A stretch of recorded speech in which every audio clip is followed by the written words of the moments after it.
Chapter 1. Alyssa finished her last massage for the day, and escorted Mrs. Chadwick, one of her favorite clients, to the door. "I'll see you next week," she called as Mrs. Chadwick headed to her car. Then Alyssa walked into her empty house and thought about the long weekend ahead.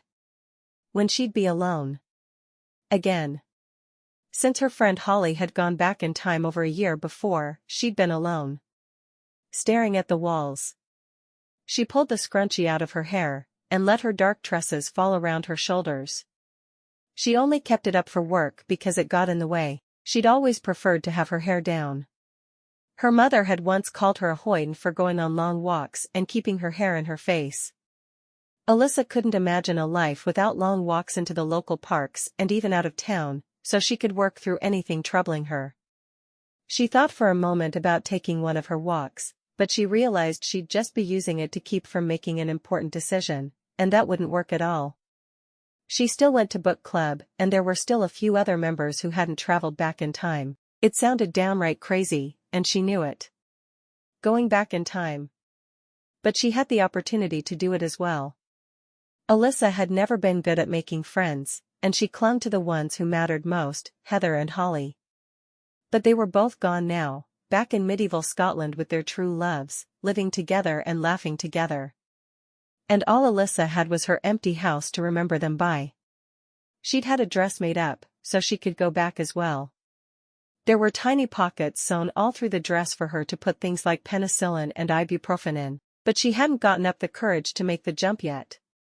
For different times she'd put on the dress for book club, all her pockets full of things that would be of a great help to her when she went back in time. And every time she'd returned home, emptied her pockets, and continued in her day-to-day routine. She put her face in her hands and took a deep breath. There was no reason to stay where she was. New York in 2022 wasn't anything to write home about. At least they were upstate, where there weren't as many people packed everywhere, but without her friends, she still felt as if she was totally alone. The next morning was book club again, and though she really wanted to go dressed in her Scottish dress and follow her friends, she also knew she'd chicken out again. She sat for a moment thinking about it all and then picked up her phone and tapped the button beside Dr. Lachele's picture in all her purple-haired glory. "This is Dr. Lachele," the cheery voice on the other end of the call said. "Dr. Lachele, this is Alyssa. I keep going dressed to book club so I can go back to my soulmate and my friends, but I never have the courage to just do it. Would you come now so I can do it before I lose my courage again?" Dr. Lachele laughed softly. "I'm on my way, snickerdoodle. Can you come to my house? Just text me the address, and I'll be there." "Thank you. Anything for you, Snookums." Dr. Lachele was always calling people by things that were not their names, but it didn't seem to bother most people. Alyssa hurried to her bedroom and got dressed in the Scottish dress that she and Holly had made together before her friend had disappeared into the past. She put on her shoes, which were covered by the dress, and thought about how she wanted to word her wish. She wanted to be precise because there was a lot she was wishing for. She hurried in Holly's old office, where she'd written her books, and sat at her desk, reaching for a notepad and pen Holly always had at her side. "I wish, what?" Why couldn't she write it out? She was sure she'd gotten the wish perfect when she was upstairs, and she just had to write it. "I wish to travel to my friends and my soulmate." No, that wouldn't work. "I wish to travel back in time to medieval Scotland to find my soulmate and be with my friends." She read it over 3 times before nodding. Perfect. Alyssa walked into the kitchen and grabbed some snacks she knew her friends would be happy to have.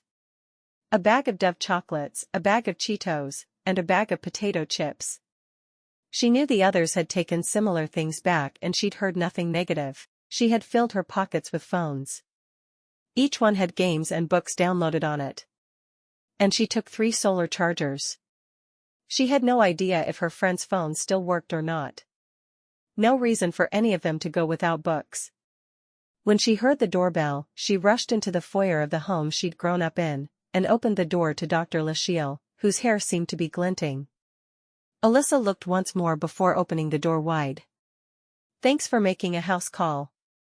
I can't seem to do this at the library where everyone else does." "It's no problem. Every time I see you, I feel bad because I can see on your face how very alone you've been without your friends. Lachele looked sad. Come here and give me a booby bump. Alyssa didn't have to be told twice. She was a hugger, and she thought the world of Dr. Lachele. I miss them so much.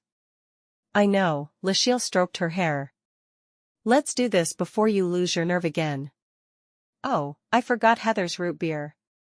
Lachele laughed. I think she'd forgive you. You do? Alyssa frowned. I'm not so sure. She ran into the kitchen and got the bottle of Barks that was waiting in the refrigerator door. Let's do this. Alyssa picked up her note she'd written to herself. I'm just going to read this aloud. It took me forever to figure it out. Dr. Lachele read the note and nodded. That's perfect for what you want. Now read it aloud, so I can work my magic. Just so you know, everyone always passes out when they go back. Alyssa frowned. What if the wrong man finds me? She asked. It's never happened. It's going to be fine. Remember, I do this a lot now. It's a strange thing to do, you know. No one sends their friends back in time to a different country to find the love meant only for them. Alyssa still didn't exactly trust the process, but it was still worth trying to see her friends again. She read the note aloud and waited. It only took a few moments, and she was tumbling through time, passing out in a bed of grass beside a small lake. Kendrick McClain had finished training his brother's men for the day, and he was taking a leisurely walk around the lot. He had a cut on his shoulder that his grandfather needed to tend to, but he just wasn't in the mood to go see his grandparents. He didn't know why, but he felt like he needed to be at the lock. He was squatting at the edge of the lake, his muscles rippling, when he spotted a lass not very far from him. He walked to her and looked down at her. Where are ye from, lassie? When she didn't respond to him, he shouted for some help. The first people he saw were his twin brother, Bryson, and his wife, Holly. Bryson, come quickly. This lassie looks hurt. Both Bryson and his wife ran toward him, Holly's hand going to cover her mouth as she dissolved into tears. Should I get grandfather? Bryson asked, unsure of what all his brother had checked with the lass. No, his wife answered, staring down at the body. That's Alyssa. The brothers had grown up hearing the names Alyssa and Holly. And one day Holly had appeared from the future and a place they called New York. And now here they stood over the Alyssa they'd always heard about. Bryson slapped his brother on the back. I think we found you a wife. Kendrick looked at the woman on the ground and back at his brother. I didn't make a promise to marry the next woman who came from the future, now, did I? Holly went to her knees to look at her friend, straightening her skirt and carefully trying to see if she was all right. When Alyssa awoke a moment later, the first thing she saw was her friend. Holly? Holly nodded, wiping a tear from her eye. Don't mind the tears. I hear that's what happens when you're expecting. How long have you been here? Alyssa asked, wondering how the time passed in the past as opposed to how it passed in the future. The question was already making her head hurt. Only about 3 months. Holly took Bryson's hand so he could help her to her feet. Come on. Heather and Beth are going to be so excited to see you. I know who Heather is, of course. Who's Beth? You have to see to believe. Holly watched as Kendrick pulled her friend to her feet. Are you dizzy at all? Alyssa nodded. A little. Holly nodded. That's from the time travel. It'll dissipate soon. Bryson looked at his brother. Make sure she doesn't fall. And just how do you think I should do that? Kendrick asked. Either carry her or offer your arm to lean on. Bryson had chosen to carry his love when he'd found her. Kendrick looked at the tiny little girl beside him and he picked her up, cradling her to his chest. Put me down. I'm too heavy. Kendrick laughed at that. I canna even tell I'm carrying ye. They walked to the keep, and Alyssa looked at Holly. We're going into the keep? Yes, we are. My husband is the laird, so it's perfectly fine. As soon as they were inside, Kendrick set Alyssa down in a parlor. Bryson nodded to his brother. I'll fetch mother and grandmother. Alyssa frowned. I want to see Heather. Holly laughed, followed by Bryson and Kendrick. Have patience, lass, Kendrick said. Do you need some water? He asked. Alyssa shook her head. No thank you. I just need to see my friend. It wasn't 10 minutes later that Bryson returned with two older women. It took only a few seconds for Alyssa to recognize the younger one was Heather. How long have you been here, Heather? Long enough to find the love of my life, have 7 sons, and all of those sons to grow into adults. Heather leaned down and hugged her friend. You've been missed. The other woman, someone Alyssa had never met, stepped forward.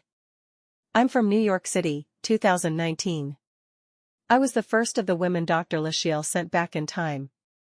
My name is Beth, and I married a McClain man, who was the youngest son of the Lairds, and who could heal people with his touch. Alyssa blinked a couple of times, her eyes going to Heather and Holly for confirmation. When both women nodded, she struggled to understand. How is that even possible? Beth shrugged. There are family tales about how a woman of power married the 7th son of a 7th son. No one knew how many 7th sons there were. Each time the 7th son, who had incredibly good luck, would inherit from his father. When he married a woman who could control the weather, all their 7th sons had some sort of power. That's crazy. I thought so at first too. But when my youngest son married your friend Heather here, her youngest son had the power to command animals. Holly nodded. Yes, my Bryson can talk to animals and get them to do whatever he wants. It's cool. You all 3 believe this? All 5 of us do, Kendrick said. Bryson is the youngest, and my twin brother. He can talk to animals. What does your father do then? Alyssa asked. No one had mentioned Heather's husband quite yet. He's what mother and grandmother refer to as an empath, Kendrick said. He feels others' emotions. You're all crazy, Alyssa said. She'd come back in time to learn her friends had been brain damaged. An older man stepped into the keep then, going straight to the parlor. Sorry, it took me a moment. I was healing a babe. He looked at Alyssa. Are you hurting anywhere, lass? I find that time travel leaves terrible headaches. Alyssa blinked a couple of times. I do have a headache. Don't worry, though, I have some Tylenol. Heather shook her head, laughing. If you take Tylenol, your headache will come back in a few hours. Instead, why don't you let my father-in-law heal you? The headache will truly be gone. You've changed, Heather. Heather shrugged. As a massage therapist, I've always been open to alternative healing forms. May I? Asked the man standing over her. Finally, Alyssa nodded, feeling cornered. When his hands covered her forehead, she realized the headache was simply gone. No medicine. The confusion was gone as well. But, what did that mean? Alyssa looked at Kendrick. What's your superpower? Kendrick shook his head. I'm a twin to the youngest, but not the youngest. I have no power. So, you're normal? Alyssa asked. The 2 other men in the room looked at each other, both chuckling. I'm not abnormal, Bryson said. Uh-huh. Alyssa shook her head.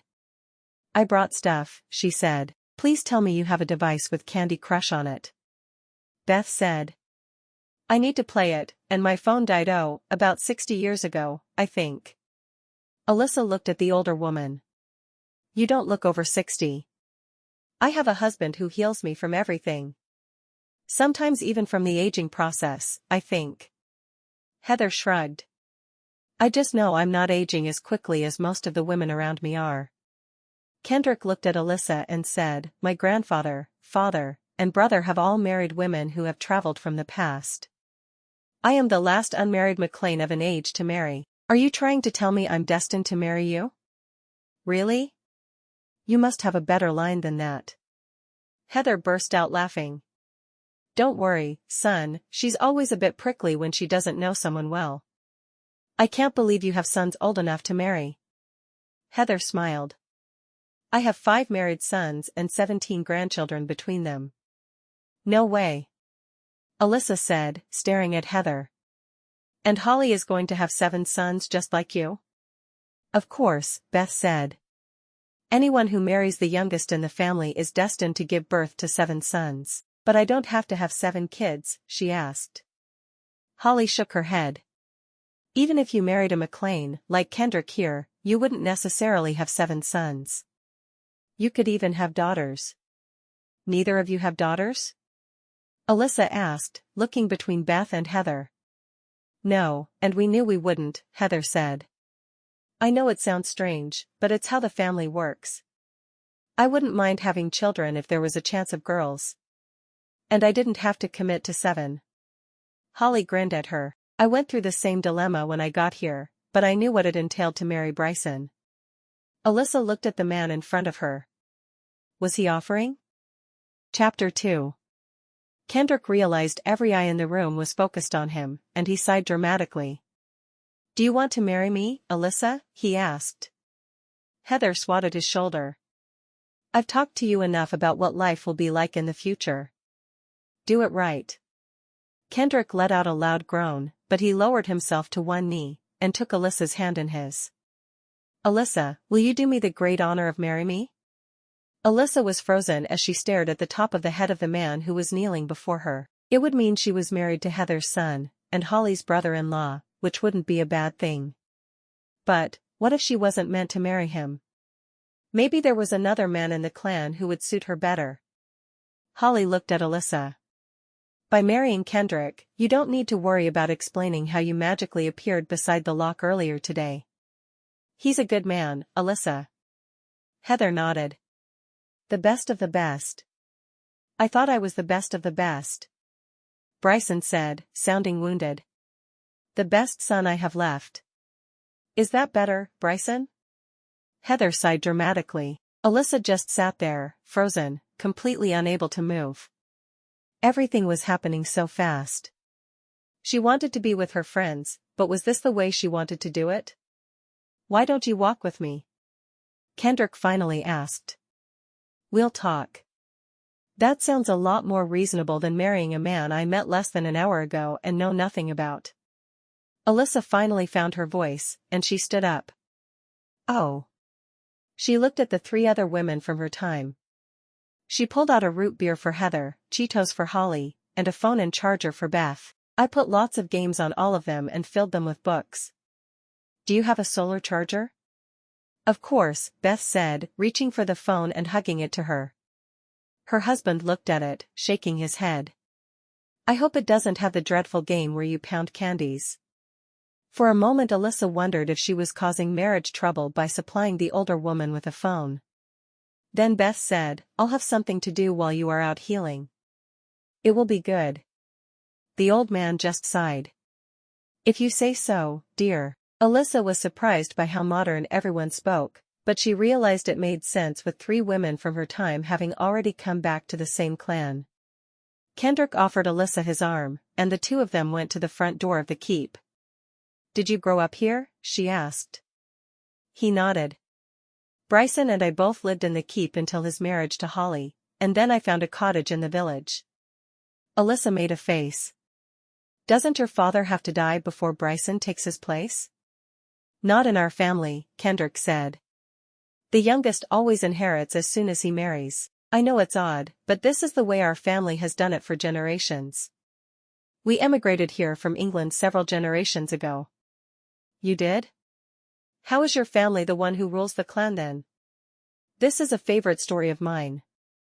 As he spoke, Alyssa realized he was using a modern American accent, which in some ways made sense. His mother and grandmother had been New Yorkers. When my family moved here many years ago, my great-great-grandfather had a special power. He could make plants grow with just his touch. When we arrived on the land you see, the clan had just lost its leader, and were experiencing a horrible drought. My grandfather was told that the man who was able to make the plants grow could take his place as laird of the clan. Alyssa smiled. She was certain the story had been exaggerated a million times, but she liked it. So, he made the crops grow? First, he went out to the field and spread water from the lock all around the plants.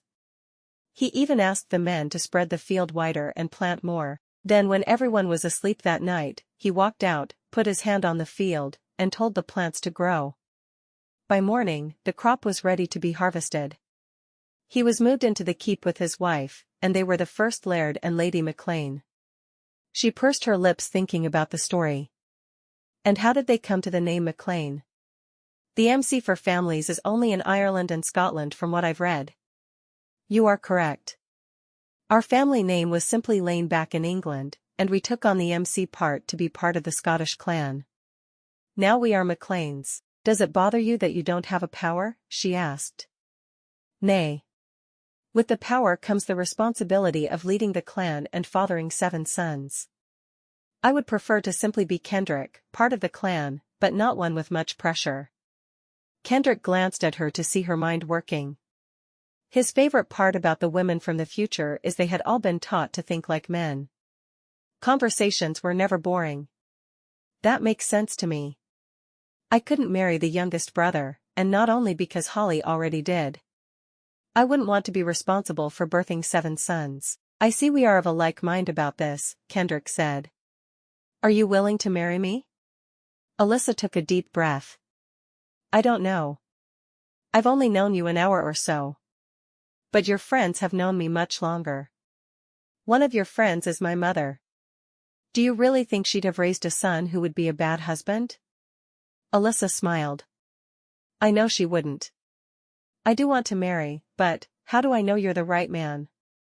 Because anyone else you marry will ask many questions you'll be incapable of answering. I already understand your background and where you came from because my brother and father are married to close friends of yours. I'm the safe option. Alyssa stopped walking and looked at him, really seeing him for the first time. He was a large, strong man, and he had a little dimple at the corner of his mouth that sent her heart fluttering. His muscles seemed to have muscles, and she knew it wasn't because he spent all his spare time in a gym lifting weights. No, he was strong and muscular because work had made him that way. If only she knew how his kisses felt, she'd be able to answer quickly. What do you do? I know you don't lead the clan. She hoped he wasn't just a wastrel, living out his life with his family name leading the way. I am in charge of training the McClain men. Bryson found he was too busy with a need to deal with animals who are predators. I believe it was my grandfather who started the trend of having another member of the family train the men. He needed to so he could deal with healing. Now it is something every generation does. The powers the Laird gets are too good to be wasted by a man who is busy training his men. Alyssa nodded. It was good to know he worked hard to contribute to his clan. Will you kiss me? She asked. If I know I like your kisses, then I can agree with marrying you. Otherwise, we'll have to spend months getting to know one another, and that won't be fun for either of us. He stepped toward her, cupping her face in his hands. When his lips lowered onto hers, she didn't know what she was expecting, but it wasn't what happened. Stars appeared before her closed eyes, and she wanted nothing more than to be close to him. Never in her life had she enjoyed a man's kisses, but this guy? Wow. When he raised his head, he saw that her eyes were still closed, and they didn't seem to be in any hurry to open. I ask again. Will you do me the honor of being my wife? Alyssa nodded her head, a smile just barely touching her lips. I'll marry you. When her eyes opened, he could see the excitement in them, and he realized he'd done a good job kissing her. By the time we get back to the keep, I'm certain my mother will have already called for a feast. We share a priest with the Campbell clan, who are the people of my great-grandmother. She is still with us. Her son keeps her and all the family healthy. Heather won't call for the priest without an answer from us, will she? Kendrick chuckled. She's already done it. The ceremony will be soon after we arrive. Alyssa sighed. I don't even get to plan my own wedding? Be thankful it is my mother and your friend Holly planning the wedding. It means you will have Irish nachos for your wedding feast. Alyssa couldn't stop a grin from covering her face. I guess Heather figured out how to grow the needed plants. She did. I must tell you as we walk. We will live in a plain cottage like the rest of the clan. It will have 3 rooms. Does that change your mind about marrying me? Alyssa shrugged. I left a 6-bedroom house to find my destiny. If I'd wanted it that badly, I'd still be living in it. And so, you would. Alright, let's go back to the keep and see what they've done to get ready for our wedding, she said. I hope you're wrong, and they'll leave at least a bit of it for me, but I doubt it. His arm went around her shoulders as he opened the front door of the keep. They walked in to see people bustling every which way. One of the cooks stopped and looked Alyssa up and down. "You best get above stairs. Lady Heather and Lady McClain are waiting to dress ye for the wedding." Alyssa looked at Kendrick once more. "I'll show you to the master bedroom," he said. "I'm certain that's where Mother and Holly are waiting." Kendrick hurried up the stairs with Alyssa trailing behind him. When he reached the top, he turned left and knocked on the door there.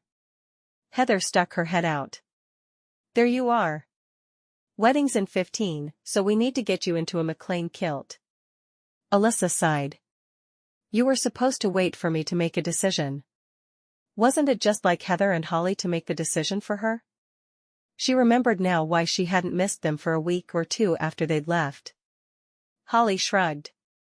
"No time to argue now." There was a blue dress in the McClain colors lying across the bed. "Strip to your slip, and we'll get this on you quick." Alyssa realized there was no point fighting the two of them. She may as well go along, since she had done what they expected of her anyway. She stripped off the dress that she realized wasn't at all like what Heather and Holly wore, though she'd been sure she'd had her dress made for the correct time. Perhaps they knew less about how the medieval Scots had dressed than she'd realized. Once she was in the plaid of the clan, she went through the pockets of the dress she'd worn. "Where do I put these things?" she asked. "I don't want anyone to stumble on them accidentally." "There's a trunk under the bed," Holly said. "All of the future stuff we bring goes there. You can take a phone back to your cottage of course, but you'll have to keep it hidden yourself." "I can do that," Alyssa said. "You know, after I've seen said cottage and figured it all out." "It won't take long," Heather said. "You and Kendrick are in the cabin beside mine, and we'll be able to talk more. It's weird seeing you so much older. I can't believe I'm marrying your son."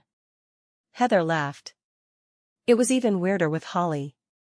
Now I've been through it once, it seems almost commonplace." Alyssa raised an eyebrow at Heather. "Is that so?" "Not at all," Heather said. All three women laughed for a moment.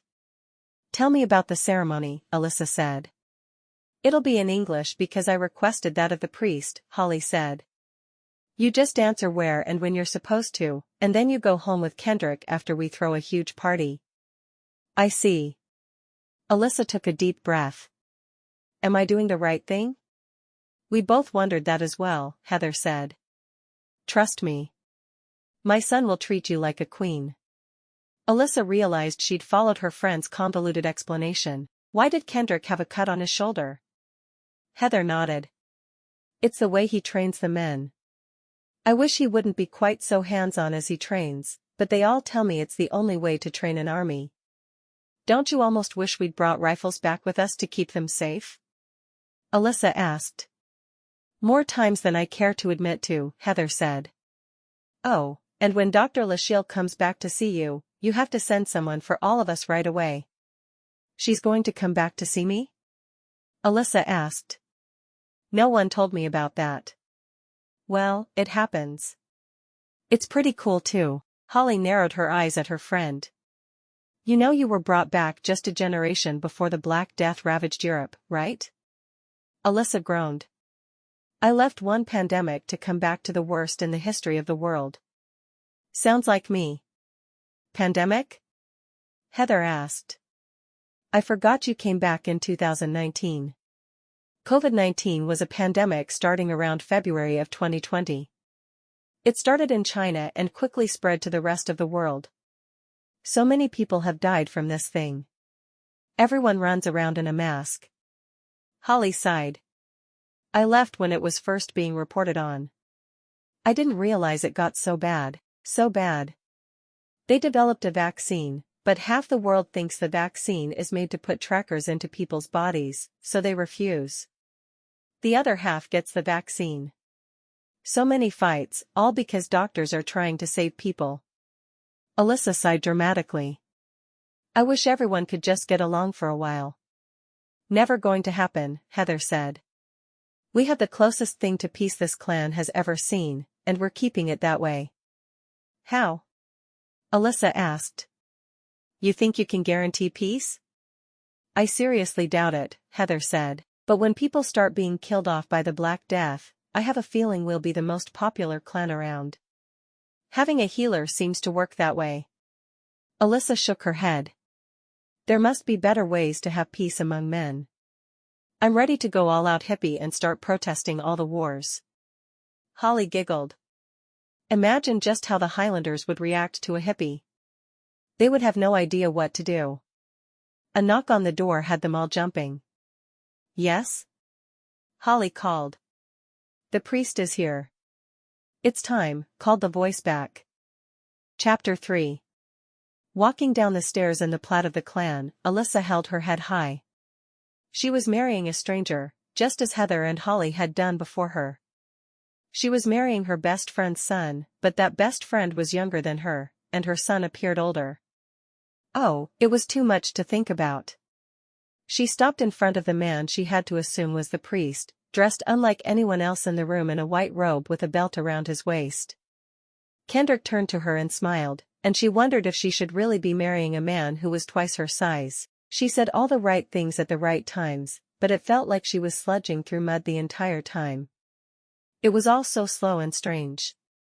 When Kendrick was told to kiss her, he held nothing back. Lifting her by her waist and kissing her passionately in front of all the people there. And it seemed as if at least half the clan was there.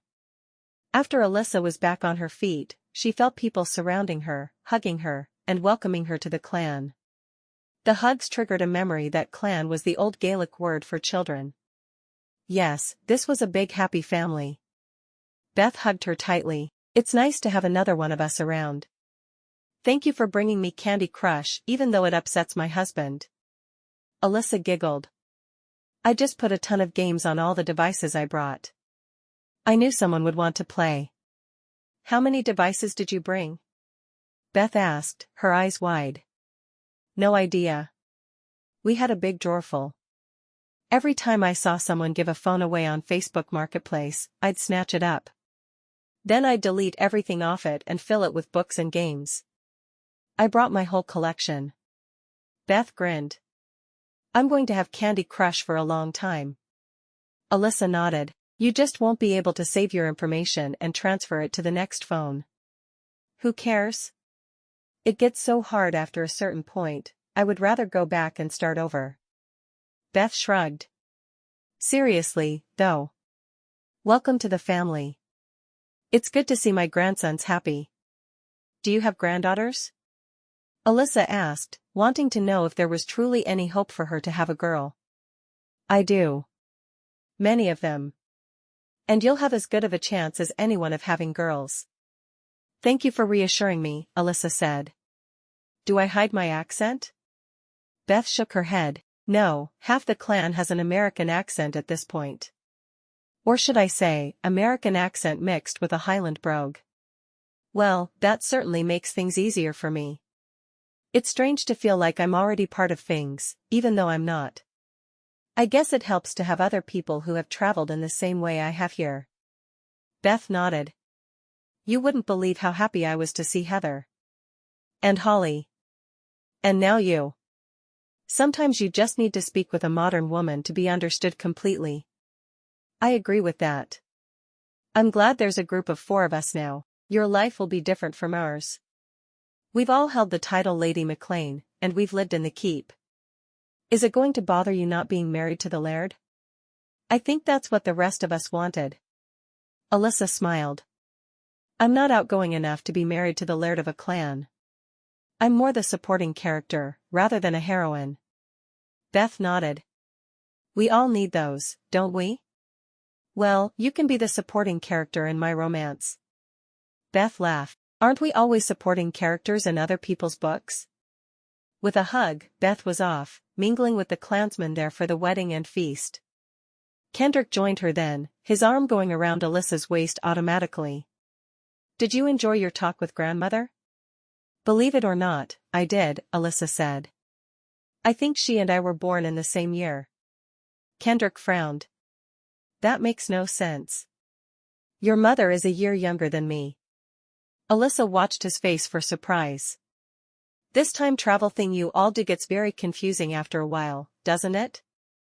It does. I can't figure any of it out, and when I try, my head starts hurting again. I guess it's nothing to worry your pretty little head over, is it? As soon as the words were out of his mouth, Kendrick took a giant step back.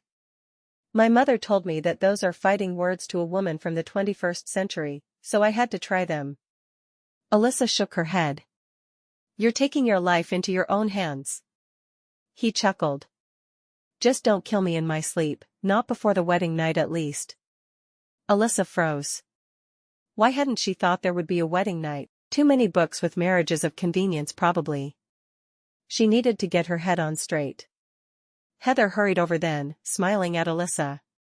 Another of my best friends now married to one of my sons. I do believe I live the strangest life in the entire history of strange lives.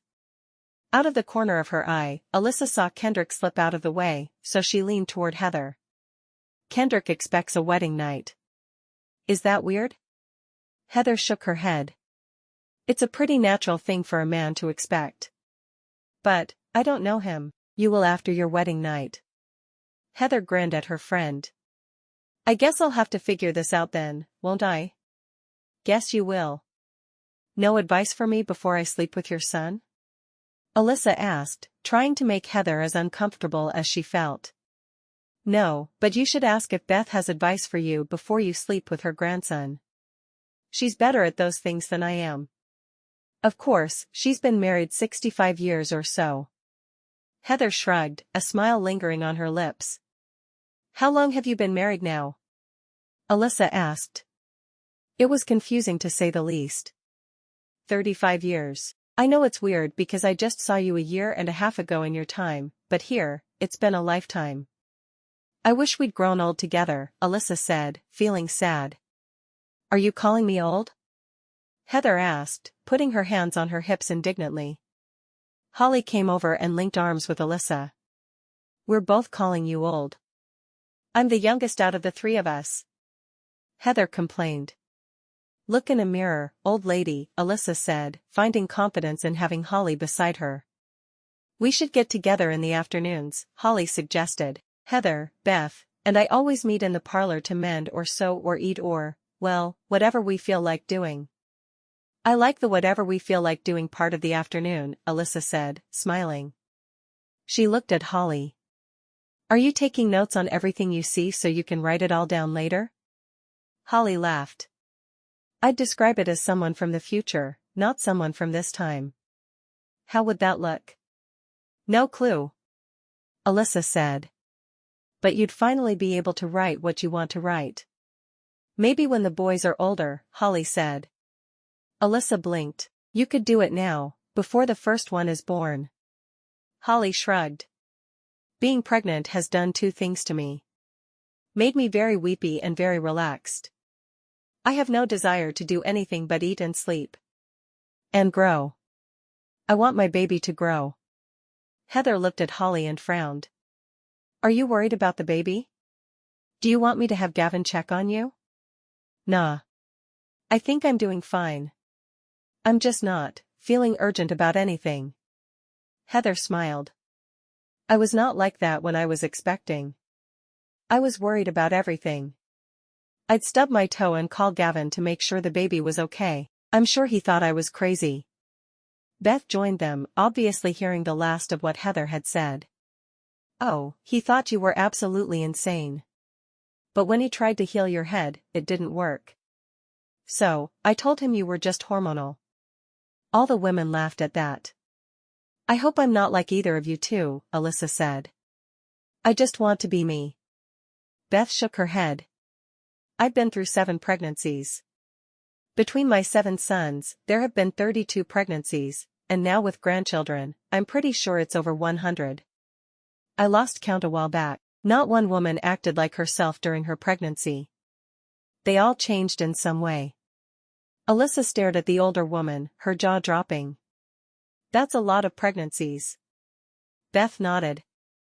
And my husband was the healer on call for every single one of them, she said, shaking her head. What did you do before you came here? Alyssa asked. Me? I was a CPA. Most boring job in the world, but it sure paid the bills. When I came back, I did it in a pair of jeans. Gavin smuggled me into the keep, afraid people would see me. Beth grinned. We married, and he was immediately called out to heal. I felt like I'd always be last in his eyes. That's when he started having one of his brothers train the men, and it stayed that way. So much easier. Kendrick told me that is his job, Alyssa said. Is it always one of the brothers doing the training? Oh, yes. Beth said. The men only accept it because one of the brothers is doing the training and not someone who's not closely related to the laird. Wow. I had no idea clans worked that way. Beth shook her head. Clans don't work that way. Only this one. Alyssa nodded. So, this is an aberration? In so many ways, Beth said. In this clan, the retired lairds are always helping the new laird find his way. Bryson has only been laird for 3 months. His father, grandfather, and great-grandfather are all still alive, living in this very village. Each one has invaluable advice for Bryson, whether he likes it or not. He's learning to be laird at his ancestors' knees. He likes it, Holly said. He wouldn't know what to do without their help. We'll see if he feels the same when he's the father of 7 sons, and the youngest is 15 years old. By then, all the men wish their fathers would just leave them alone and let them rule the clan. I guess we'll eventually find out, Holly said. She absolutely didn't seem worried about it or anything else. Kendrick came over to them and pulled Alyssa away from his mother, grandmother, and sister-in-law. They are all bad influences. Please tell me you'll stay away from them when you can. Alyssa laughed. 2 of them are my closest friends, and I have a feeling your grandmother will be another close friend. Why would you think they'll be a bad influence? His eyes narrowed. I've heard of women's lib. They all talk about how women have more modern roles in society in the future. Alyssa smiled. I'm old-fashioned. I just want to raise a family. With some girls, he said, a smile transforming his face. Yes, with some girls. Then I hope you have everything you are looking for in life and then some. He stroked her cheek with his thumb and looked like he wanted to say something else, but he wandered off instead. During the rest of the feast, Alyssa met Heather's other sons and their wives. The entire family was in on the secret of them coming from the future, but the rest of the clan knew absolutely nothing. It was fun to meet all the women who asked what women's work was like where she was from. You didn't ask Holly? Or Heather? You're like us, one of them told her. You aren't married to the laird or one who will give birth to the future laird. That makes you approachable. Alyssa smiled. Can I tell you a secret? All the sisters-in-law crowded in close. I don't want to be the laird's wife. I'm perfectly happy being the wife of one of his brothers. Holly joined them in their little circle. She's telling the truth. She has always been one who didn't care to marry a rich man, or a powerful man. She wants instead to marry a normal man who can concentrate on her and their children. Alyssa could immediately see on the faces of the sisters-in-law that they weren't as open with Holly as they would be with her. She found it interesting, but she wasn't sure why. Do you all come to the keep to sew in the afternoons? Alyssa asked. We do on occasion, Bonnie, one of the sisters-in-law said. I do love to hear the stories about the future that Heather and Holly tell us. I have some too, of course. You do, we will all be happy to hear them if you care to tell them. I'd love to tell them. Not just this moment, of course, but when we can be assured no one else will hear. Only members of the family are allowed to know, Bonnie said.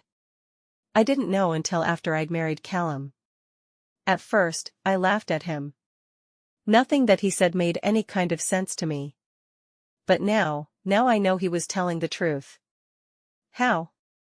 Alyssa asked. What had proved to these women that time travel was a thing, when it had been so hard for modern women to conceive? Bonnie leaned forward and whispered. They showed me something they called an iPad. I had never seen anything so perfect, and it had pictures on it. Not the kind that people paint or children draw. It had exact replicas. Someone hurried to them, handing a young baby to Bonnie. "Me bear needs some attention, I see. He's so sweet," Alyssa said. "She is sweet," Bonnie corrected. "I will take her above stairs to feed her. I canna get used to pulling out my breast in front of people." Alyssa laughed. "I have a feeling I'll have the same problem when my time comes." Chapter 4. It was much later when Kendrick walked over to Alyssa and whispered into her ear. "I think it's time for that wedding night we talked about," he said. Alyssa felt flushed and nervous all at once. His lips against her ear, well, they did something to her. As Kendrick led her from the keep, someone called out loudly, a toast. "To Kendrick and Alyssa. May they have beautiful bairns who will honor their clan." Everyone raised a glass, and Kendrick turned. "I thank you all for being at my wedding feast. You keep feasting, and Alyssa and I will feast in a different way." Alyssa was shocked and embarrassed at his words, but the entire clan had laughed as if it was a perfectly normal thing to say. Her eyes met Heather's across the crowded room, and Heather gave a nod.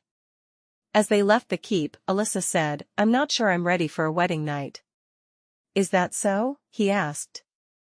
"Then why did you marry me?" "I didn't feel like I had a choice," she said. "I felt forced into marriage, and if you don't understand that, then you don't understand anything. I'll not take ye against your will, lassie, but I think ye need to think on what you're sayin', Tommy." His brogue had thickened in a way that sent heat straight to her core.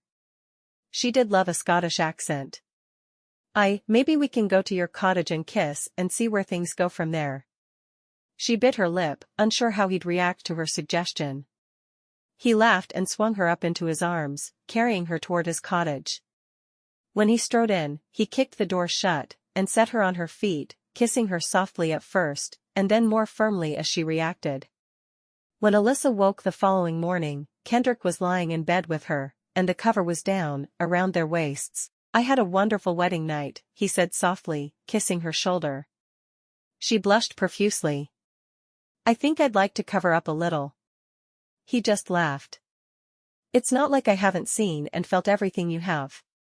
With a kiss to her lips, he swung his legs out of bed with her, and she peeked at his bottom. How could a butt look that good when he'd never even spent a minute in a gym? "What are your plans for the day, lass?" She wondered if he'd ever call her by her name but decided he probably wouldn't. "I was invited to the keep to sew with your family this afternoon. I mean with your two best friends and my grandmother. Stay out of trouble, lass, and have supper waiting for me." "Wait, what time will you be back?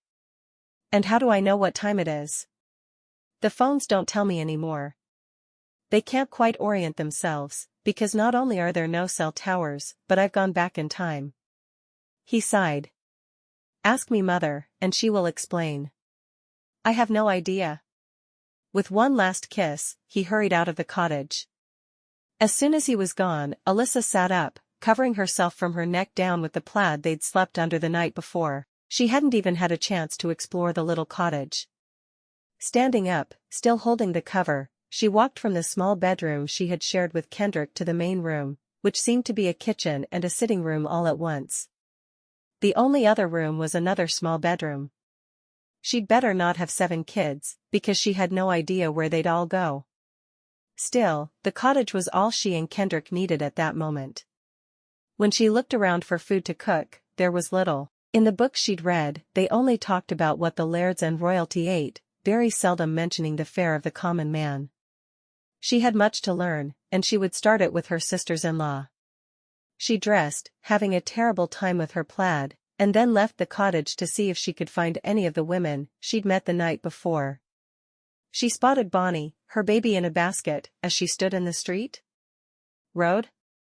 She didn't know what to call it. It was a dirt path through the village, and that explanation would have to work for her brain. Alyssa hurried over to her new sister-in-law. "I have no idea what I'm supposed to eat." Bonnie laughed. "Of course, ye dinna. Come into me cottage, and I'll show ye an easy way to make oat cakes."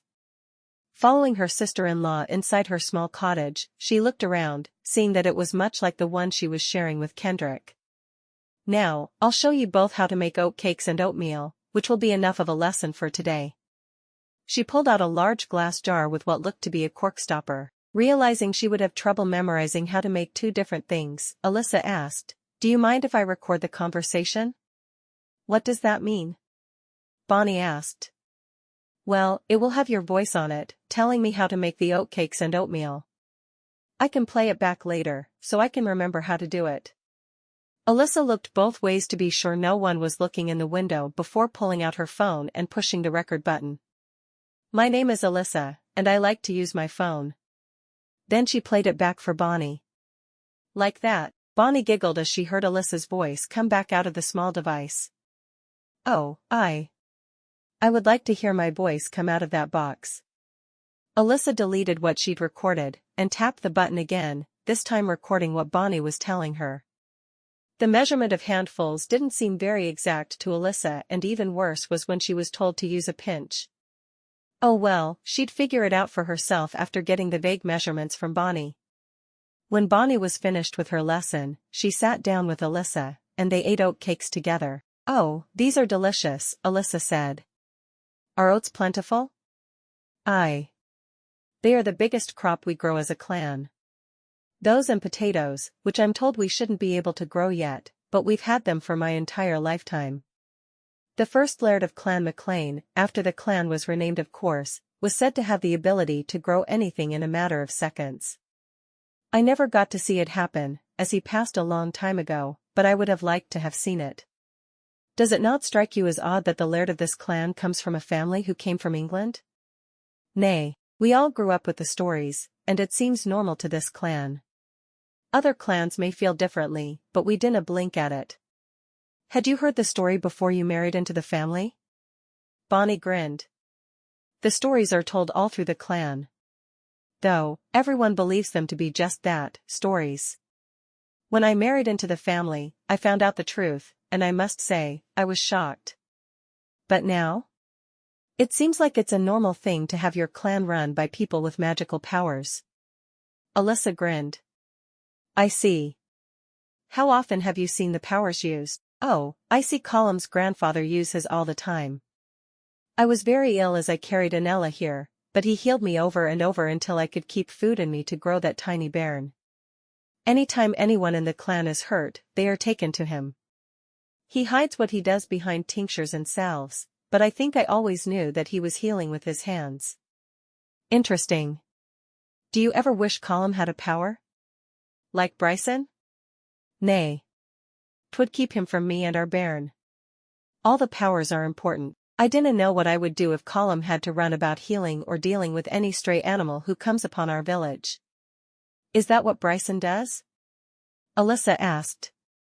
Deal with animals? Aye. If there is a wolf in the woods, he will be called to tell it to go away. We don't want to hunt the wolves, but we don't want them attacking us either, Bonnie said. He spends much time training with Kendrick and the other men, but he is called away often. If an animal plagues any of our allied clans, he's sent for. Alyssa ate the last of her oatcake. Thank you for teaching me and for feeding me, she said. I'm going to go to the keep now and see what Holly is up to. You feel comfortable going to the keep alone? Bonnie asked. Don't you? Bonnie slowly shook her head. I like Holly, but I can't feel comfortable in a place where magic happens all the time. I can understand that, Alyssa said. But Holly and Heather are my best friends. I'm not afraid to spend time with them. She got to her feet. You should come back in the morn, and I'll teach you more cooking. I'd like that a lot. Alyssa said as she headed toward the door. Thank you again for helping me today. What else are sisters for? Alyssa looked all around her as she walked toward the keep. It seemed odd to her that the family members of the laird would live so simply, but she didn't mind of course. She wondered how the former lairds felt about their drop-in stations, though. When she got to the keep, she wasn't certain if she should walk right in, or knock. In Julie Garland's Highland books, the keep was like a meeting place and people were in and out all the time, but in some of the others she'd read, it wasn't like that, and people were expected to knock. She decided to knock, preferring to err on the side of caution. Holly opened the door and shook her head. "Just come in, silly." When Alyssa explained her thought process, Holly laughed. "I guess I lived here right away, and I didn't have to worry about things like that. I had no idea what I was supposed to do for food. I ended up going to Bonnie's house, and she taught me to make oat cakes and oatmeal, and she was super excited when I recorded her."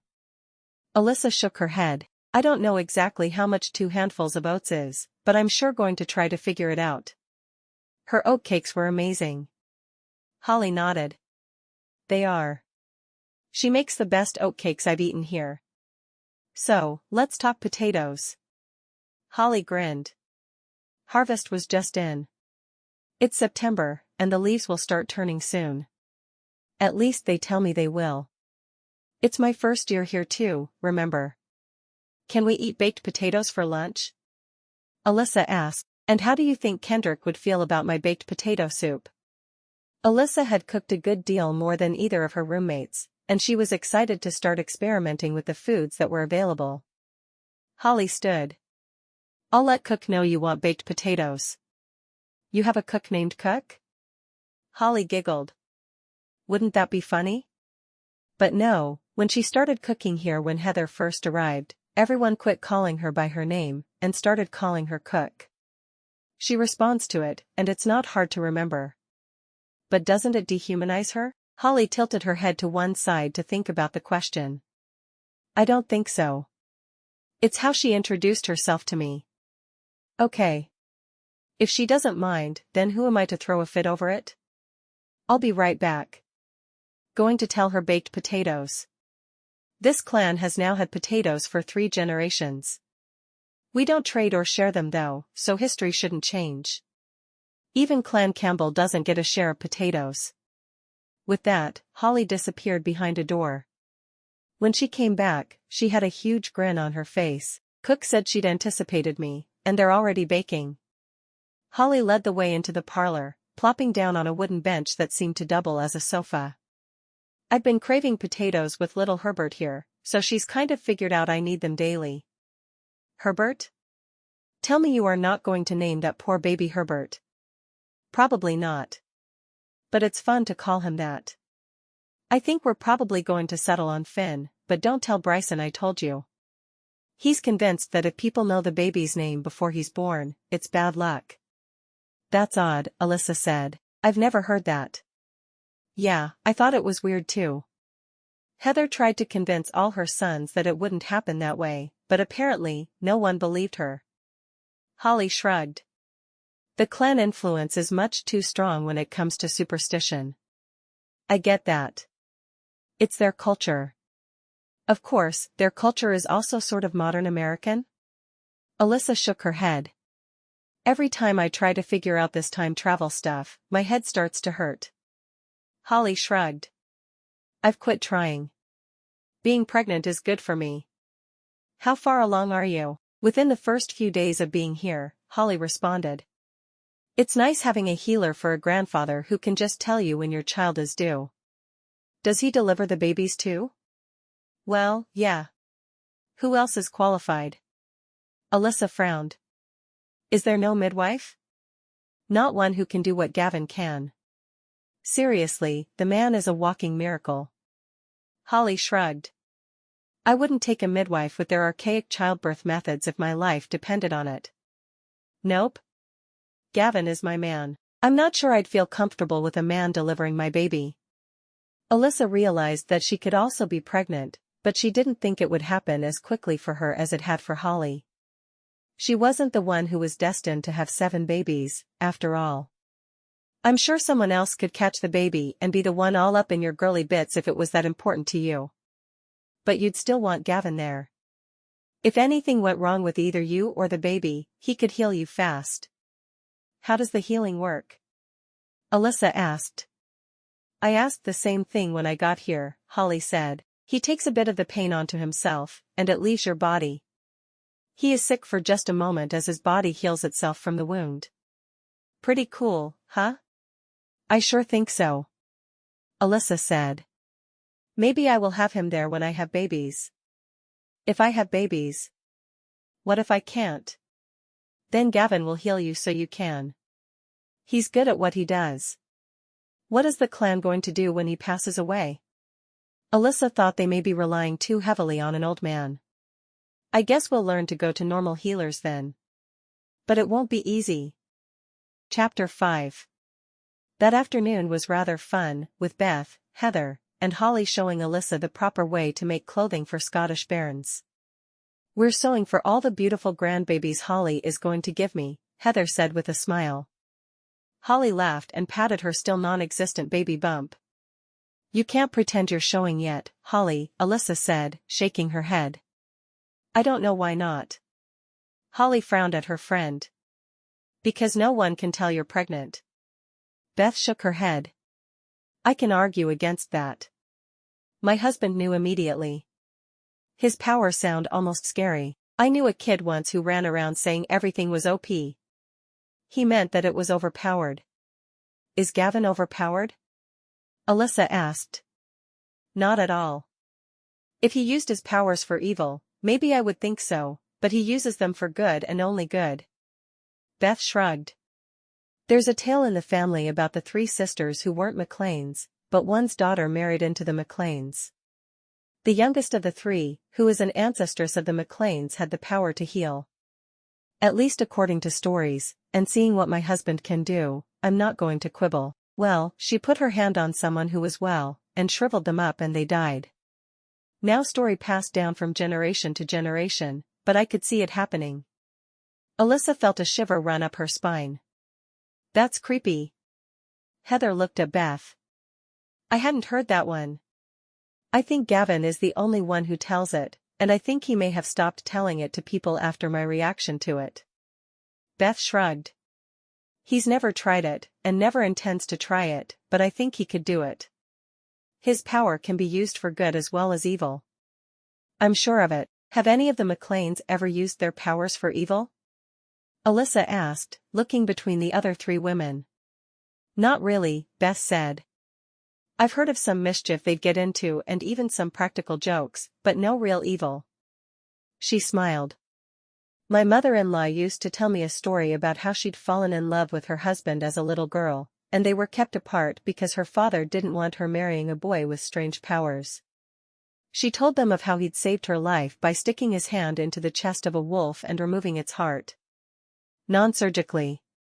Wow, but that wasn't mischief, was it? No, but she thought it was at the time by the way her family reacted.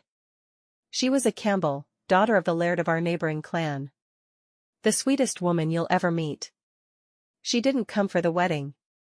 She and her husband are both well over 100 now, and they stay in more often than not. But Gavin does the job of keeping his parents healthy.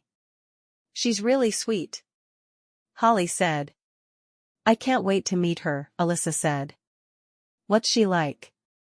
Alyssa asked. So kind. So loving. Her children come first in everything, and she loves them with all her heart. She didn't care if she was married to a laird or a pauper. She would do what was best for her family, Beth said. Heather nodded. She was the most welcoming woman. She still is. She just isn't moving quite as well as she used to. Can Gavin keep people alive indefinitely? Alyssa asked. I believe he can, Beth said. He kept his grandparents alive until they were over 120. No one lives that long, especially not in medieval Scotland. Come to think of it, Gillian has to be older than that. Kenan as well, of course. I hope he survives long enough to help out with the plague, Heather said, shuddering. I don't even want to think about how bad that's going to be. It's so weird knowing the future, Alyssa said.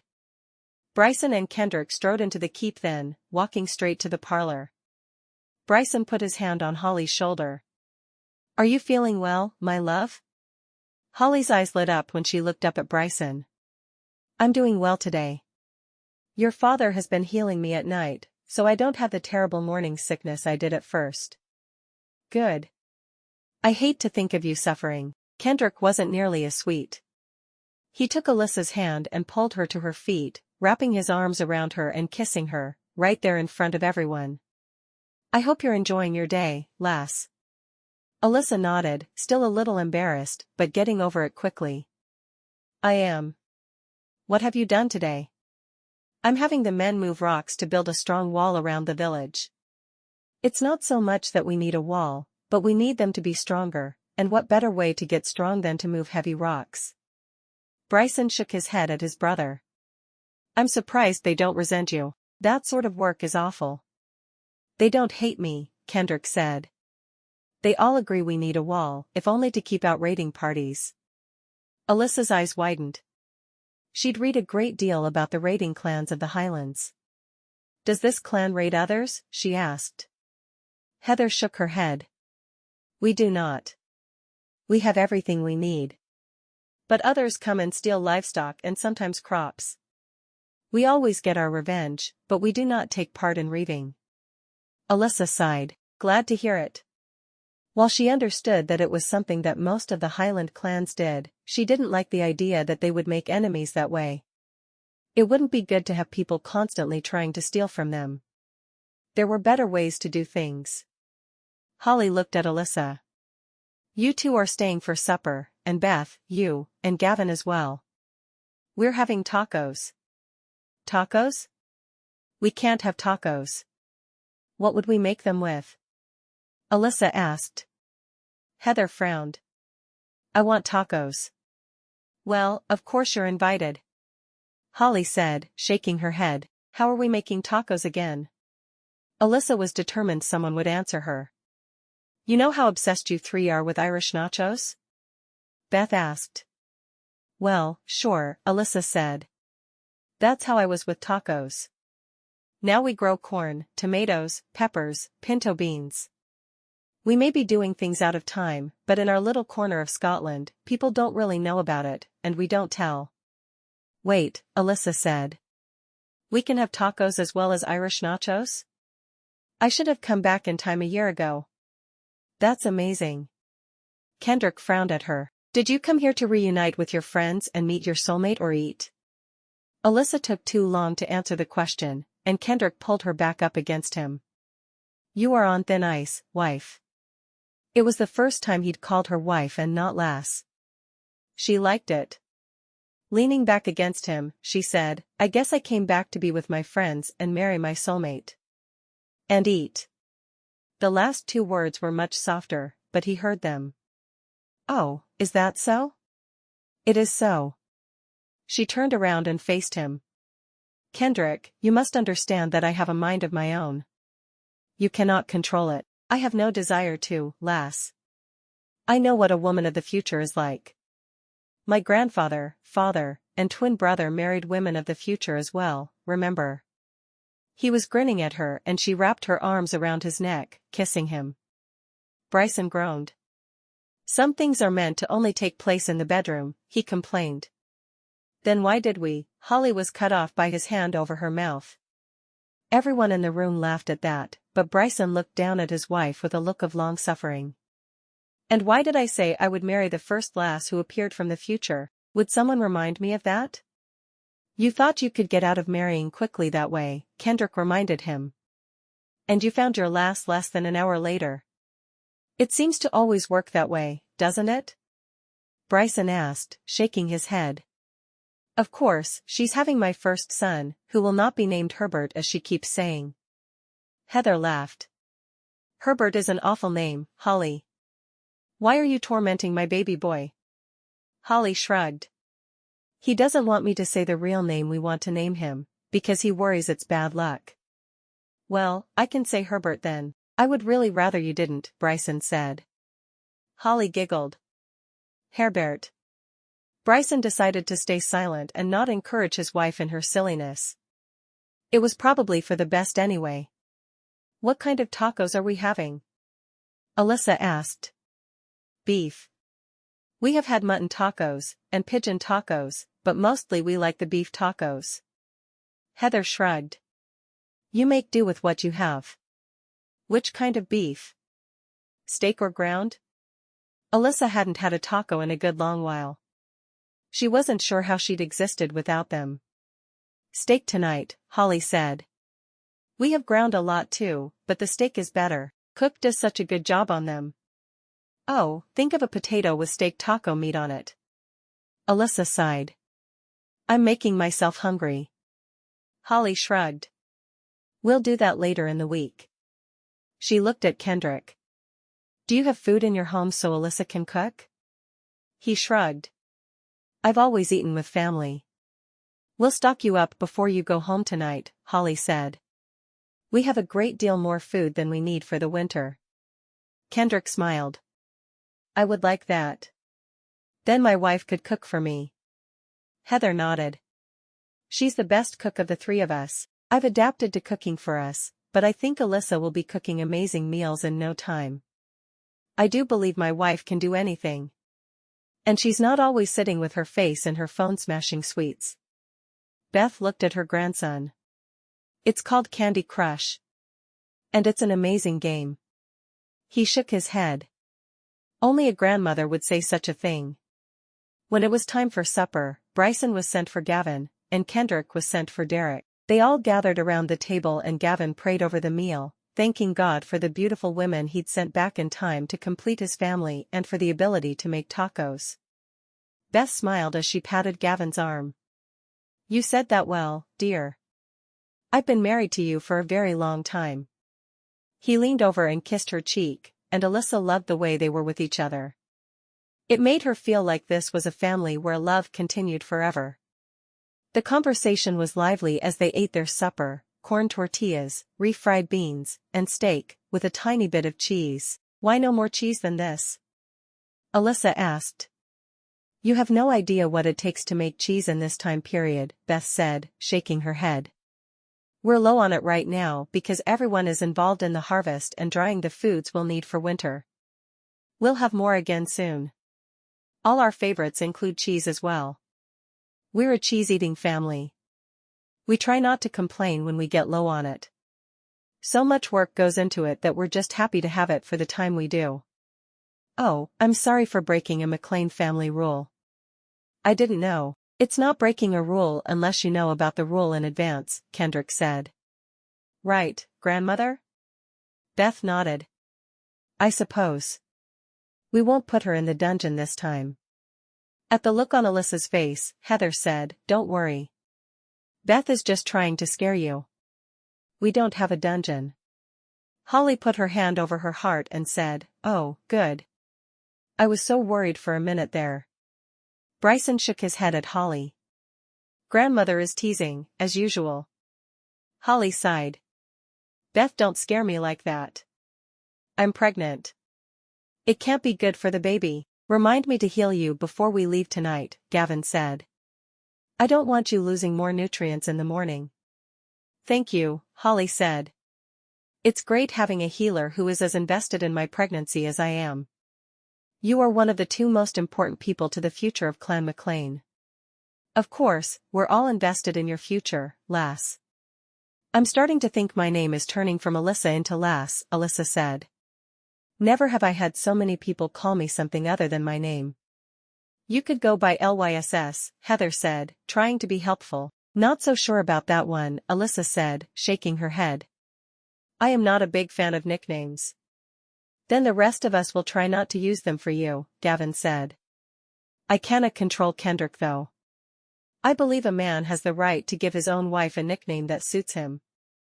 Thank ye, grandfather, Kendrick said, his hand going to push a strand of Alyssa's hair that had fallen from her face. Alyssa looked at Kendrick. I suppose that since your grandfather decreed it, you may call me Lass. Dinna think I won't. Kendrick said, grinning at her. I think we need to go for hard shells next time, Beth said. They're a little harder to make, but I know Cook enjoys the challenge. Holly nodded. I'm all for it. Oh, I wonder if we have the stuff for pizza. I'm craving a pizza. The men looked at one another and looked back at Holly. And what is this pizza? Gavin asked. Heather explained. It's a large round piece of dough, like a white bread dough, that you add tomato sauce, and meats, and cheese onto. Sometimes you put on things like olives or peppers or onions. That sounds like it could be delicious. Is a great deal of cheese needed? Gavin asked. Yes, but any other time of year, we could do it, Heather said. Pizza was always one of my favorite food groups. Well, why haven't we had it yet then? Derek asked. Pizza, tacos, and Irish nachos, Alyssa said. Those are the only 3 things we ever really went out for. And the main things we ate at home, Holly agreed. Do you ever wish you could go back to our time, just to eat? Alyssa asked. Not usually, Holly said, but this pregnancy sure has me wishing we could. I'm not sure I'll ever stop thinking about pizza now, Alyssa said. We'll do a pizza party in a few months, Heather said. Maybe we can ask Dr. Lachele for some modern cheesemaking supplies. How will we power something that big? Beth asked. She shook her head. Holly shrugged. I'd sure be willing to try it. We should. Maybe next week. Or tomorrow. Chapter 6. The following morning, Alyssa had ingredients to cook with, but she was also surprisingly chilly. She thought it didn't get quite that cold in the Highlands, but maybe she'd been reading the wrong things. She wished she, Heather, and Holly, had made a trip there before they'd come back in time. It would be fascinating to see the differences between modern-day Scotland and medieval Scotland, where they now lived. Before Kendrick left, he stoked the fire, and kissed her sweetly. I'd like to stay in the house tonight, he said. I haven't had any real time to get to know my beautiful wife. Alyssa smiled. She'd never been called beautiful before. I'd like that. Good, Kendrick said, dropping a quick kiss on her lips before leaving. Alyssa found a broom, or what she thought passed as one in medieval Scotland, and she swept the floor. Then she made oatcakes for later.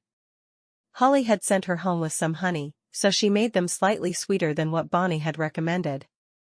While the cakes cooled, she walked to Bonnie's cottage. Bonnie was pacing back and forth with the baby in her arms, and Alyssa could hear little Annella crying.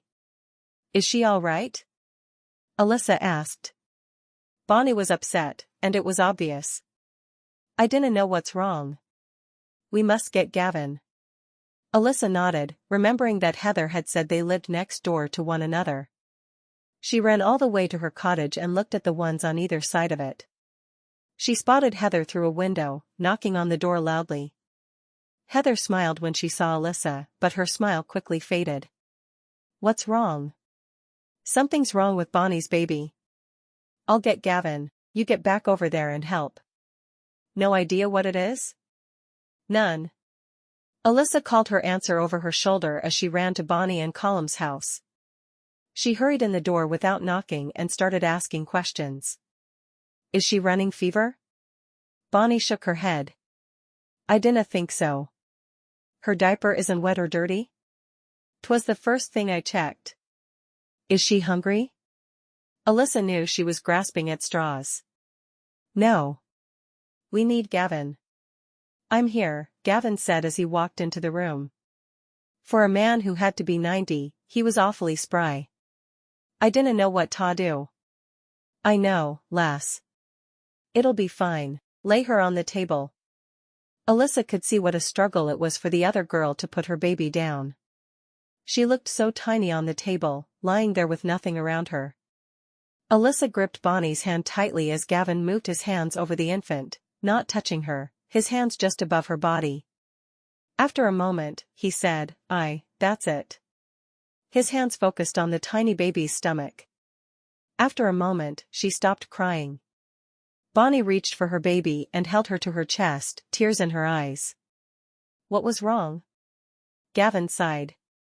Her stomach was upset, and it was giving her pain. I've healed it, and she should be fine. Thank you, grandfather, Bonnie said. Thank you for helping my bairn. 'Tis my job as the official healer of Clan McClain. After Gavin had left, Alyssa looked at Bonnie. Your morning has been much too difficult for you to give me more cooking lessons. Could I make something for you while I'm here so you can tend to your baby? Bonnie shook her head. Nay. We were up half the night, and Colum kept telling me it would be all right, but she just wouldn't stop. I'll go then. I'll be back later to see if you need anything. Bonnie smiled. Thank ye. I will be forever grateful for your help. Alyssa decided to walk around the lake then. It looked more like a large pond than a lake to her, but everyone referred to it as the loch, so she may as well go along with them. It was a beautiful stroll, and she enjoyed it immensely. When she reached the far end of the lake, she saw the men moving the rocks for their wall. She stood and watched for a moment before a voice behind her said, "You like seeing the men without their shirts?" A hand clapped onto her shoulder, and she immediately went into defensive mode. Alyssa turned around to see a man who wasn't wearing the McClain plaid, which was dominantly blue with some green. His was green with blue stripes through it. "Nay. I was looking for my husband." Alyssa tried her best to sound like a Highlander, but by his face she realized she'd failed miserably. "Ah, you must be the new laird's bride. I heard your accent was as strange as their mother's." "I'm not. I am married to his brother, Kendrick." She'd thought at first to say twin brother, but that would have made her more valuable to the man as a prisoner. At least that was her fear. "Relax, lass. I'm from Clan Campbell, and we are allies, not enemies. I'm here to speak with me cousin, Bryson." I didn't realize Kendrick had married already. And a beautiful lass at that. Alyssa looked toward the men, thinking about running toward Kendrick, but she didn't see him there. She felt better when one of the McClain men stood behind her. "Are ye here to see Bryson?" the man asked. "Aye. I'm his cousin, Kaelin. I've been sent by me laird to discuss trading for some of your oats." The McClain man nodded. "I will get him." He nodded to Alyssa. "Come with me please." Alyssa was happy to follow the man with the same plaid she was wearing. He made her feel much safer than the Campbell who said he was an ally. He walked straight back to the men who were working on the wall, and Kendrick walked to her. "What are ye doin', lass? Why are ye walkin' around with no guard?" "I just thought it would be a pretty walk." "Your cousin, Kaelin frightened me though." Kendrick looked toward the loch, seeing his cousin standing there. "Why is he here?" She could see the anger on his face, and she wondered if she should try to defuse it before he did something stupid. He was much bigger than his cousin though, and Alyssa wasn't worried for his safety. "He said he needs to speak to Bryson about trading for some of our oats." Kendrick took her hand and pulled her along behind him as he found his twin. "Kaelin is here to talk to ye about trading for our oats?" Bryson narrowed his eyes. "Did he say something to frighten you, Alyssa?" "He did, but I'm not sure he meant to." Alyssa felt foolish for being scared by the huge man. Bryson sighed. "I will chat with him about scaring our ladies." Kendrick still held her hand, nodding to Colum to take over the training for a bit, and he led her out of the middle of his men and back toward the keep. "Ye canna just wander around, lass. Ye have to be careful." Alyssa realized that his accent got much stronger when he was upset, and she sighed. "I didn't mean to do anything wrong." "Ah, lass. It isna a bad thing to do, I just want you to be safe." He wrapped his arms around her and held her close. "It's me job to keep ye safe, but when I'm working, I canna see to ye." "I'm sorry. I'll wait to go on walks when you can go with me." "A vera sound plan, lass." He sighed. "I'm going to deliver ye to the keep. Ye stay there until I fetch ye." Alyssa nodded. "I will." She was suddenly glad that though his face was very much like Bryson's, they were easily told apart. They must be fraternal twins, not monozygotic. He left her at the keep with one of his soft kisses that left her wishing for more. When she walked inside, Holly was sitting with her feet up. "Do you think my feet are swelling?" Holly asked. "I know it's a symptom of pregnancy, and I think my feet are swelling." "They look fine to me," Alyssa said. "Hey, what's wrong?" Holly looked at her friend's face and knew something had happened. "I walked around the lake, and some jerk cousin of Kendrick scared me, and then Kendrick told me I'm not allowed to walk around without him." "That's ridiculous. I've walked around without a big man taking care of me half my life, but he thinks I need to be put into a glass cage or something." "He's just trying to take care of you," Holly replied. "Don't get upset with him. He's being protective, and we both know Heather is the one who taught him to be that way." I'm not sure if I'm upset with him or upset with me. He doesn't want me walking, but I did, and I got scared. I think half of his reaction was because of my fear. Holly nodded. It probably was. She shook her head. I need to tell you a story about Beth's wedding day, and it may help you to understand why he's being so protective of you. All right. The day Beth and Gavin got married, they realized one of Gavin's nieces was missing. They looked everywhere for her, and then they found out what had happened. Word had gotten around about his healing power, and she was taken, only to be returned if Gavin would heal their laird. Alyssa's eyes widened. No way. Oh, yeah. After that, they spread to all their allies that all anyone had to do was ask for Gavin's help and he would be there. Everyone thought he was using potions and salves, just like they think now, but they knew they needed and wanted him. It spread all over the Highlands, and it hasn't happened since, but everyone is always worried it will. They did it on a night when the clan was vulnerable, during a transfer of power from Laird to his youngest son. Holly shook her head. Now, they prefer if no female family members, whether married to a brother or not, and no children, go out without some supervision. I've done it a couple of times, and I know Heather has, but Beth feels strongly about it too. He was so busy healing his own clansmen and those of other clans, that he truly didn't have time for a marriage or to lead his clan, so that's also when one of the Laird's brothers began to train the men. I understand, Alyssa said. Now I just have to figure out how I'm going to follow the rules. Maybe I can learn to use a bow and arrow. Won't work. I promise. It's a rule that must be followed and that's that. So, if I want to go to my cottage right now and start supper, I can't? Alyssa asked. Holly shook her head. No, it's more if you go into the woods or around the lake. Why? Kendrick told me not to leave here until he came to fetch me. That feels awfully extreme to me. Holly narrowed her eyes. That's not the rule for the general family. Maybe it's just a rule that Kendrick wants you to follow, until you get to know the area. I can't feel like I'm living in a glass cage. Don't get me wrong, I was really scared earlier. But I still feel like he's going a bit overboard. I do too, Holly said. I'll see what I can find out from Bryson. Have you heard of their cousin, Kaelin? Alyssa asked. I don't think so. Why? He's the one who scared me. He's a Campbell, and he was just creepy. But I know Campbells are our allies, right? They are. I'm going to ask Bryson about it. We'll have an answer tomorrow. And I'm your captive for the afternoon. What shall we do? Well, there are so many options.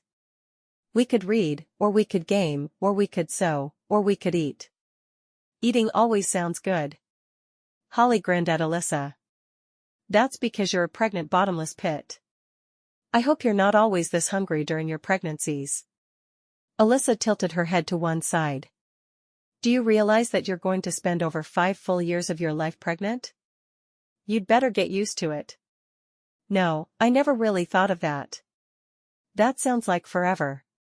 It does to me too. Alyssa sighed. I went to Bonnie's for my cooking lesson this morning, and the baby was crying nonstop. Bonnie was in tears as well, and she sent me to get Gavin. I don't know where Gavin and Beth live, of course, so I ran to my cottage, because I remembered Heather said she lived next door. She ran for Gavin, and I ran back to Bonnie. She took a deep breath. Gavin healed the baby, and she was fine when we left. But then I had no cooking lesson. I offered to cook for Bonnie and Colum, but she told me she just needed to see to her baby, which I can understand. I mean, I'd freak out too if my daughter was crying like that. So, I didn't have anything to do until this afternoon, so I decided to go for a walk around the lake. And ran into a Campbell who was a pain in the butt, and then you had Kendrick scold you for doing something you'd never been told was wrong or why it was wrong. I think I'd be furious if I were you. What good would that do? We need to learn how to deal with one another as a married couple. Alyssa shook her head.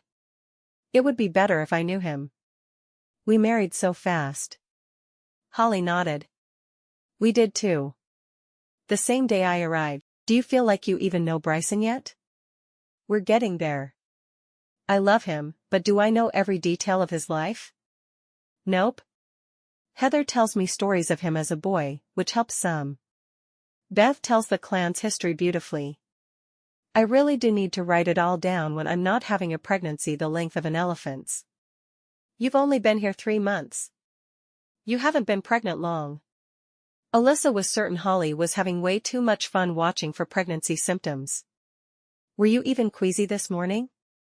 No, Gavin healed me before they left last night. Oh, speaking of which, are you and Kendrick staying for supper tonight?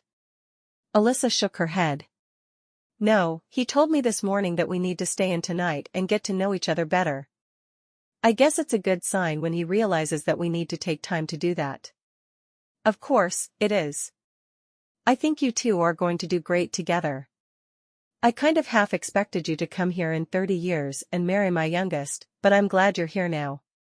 It'll be fun being married to twins. Twins that run a clan. Are you sure about this? Chapter 7. That evening, Kendrick appeared to walk Alyssa home, obviously frustrated by the entire day. I want you to not leave the village without a guard from now on, he said as they walked toward their cottage. I'm not trying to control you, but I do need you to be safe. Walking to other houses in the village is fine. Even going to the keep is fine, but do not leave the village without me or a man I appoint to take care of you. What about the woods? She asked.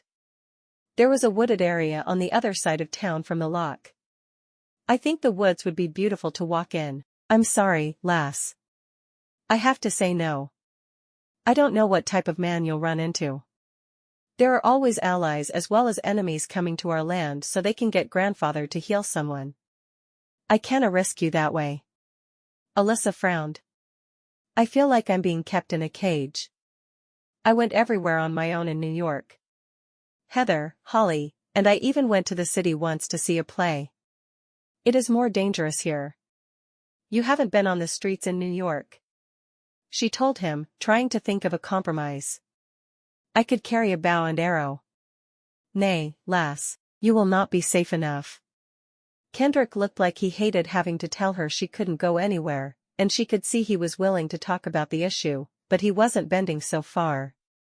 What if I went out with other women, at least 3 of us, and I made sure I was within yelling distance of the village at all times? Alyssa was grasping at straws. Being trapped in the village was not something she wanted. Nay. If you want to go on a walk, all you must do is let me know, and I will assign one of me men to guard you. It's as simple as that. I like to be alone, Alyssa explained, and I like to take long walks through nature, just looking at everything around me. And I like having me wife alive. What if I promise not to get killed? She knew the idea was ridiculous, but she also knew she didn't want a guard.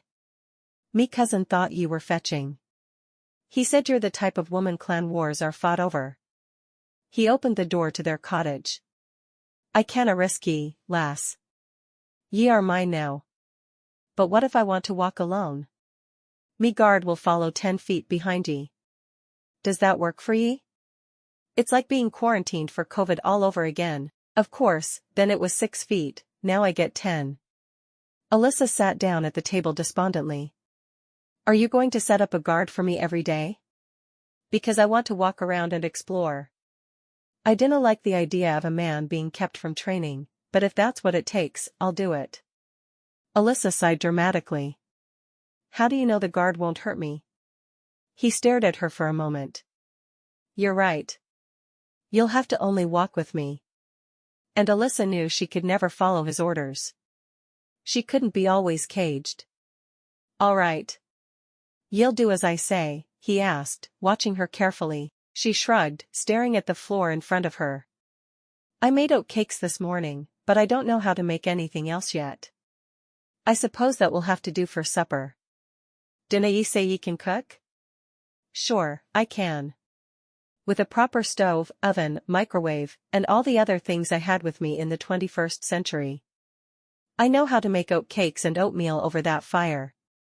A man canna live on oats alone. Dinna ye go to your cooking lesson this morning?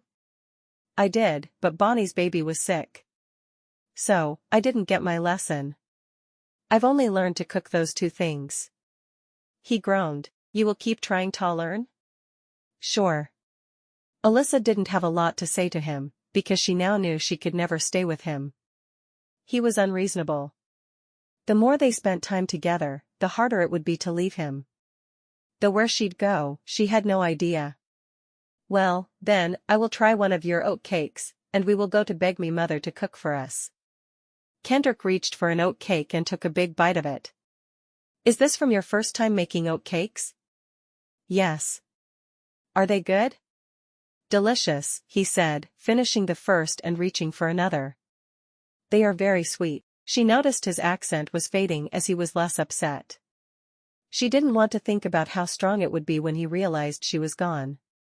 After his second oat cake, he took her hand and led her to his mother's cottage next door.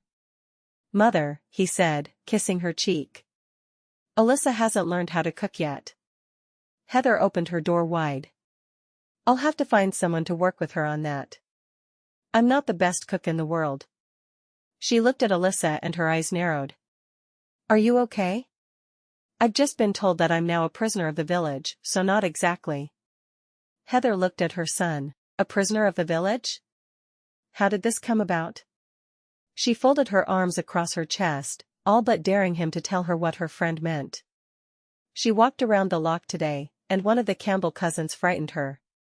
I told her not to leave the village unless she has either a guard or me at her side. Kendrick said, as if it was all totally reasonable, he didn't want his wife to leave the village. Heather took a step closer to the large man and stuck her finger right in the middle of his chest. You cannot keep a woman of the 21st century confined that way. She will leave, and then you will have to go and find her and bring her back unharmed. I understand your worries, but that is taking things much too far. But ye have always. What I have done to appease your father is not what every woman would do. You will allow her to walk with a female friend, or you will allow her to carry a weapon, once you have trained her in its use. There will be no prisoners in this village. She stabbed him with her finger multiple times to get her point across. Alyssa bit her lip to keep from laughing.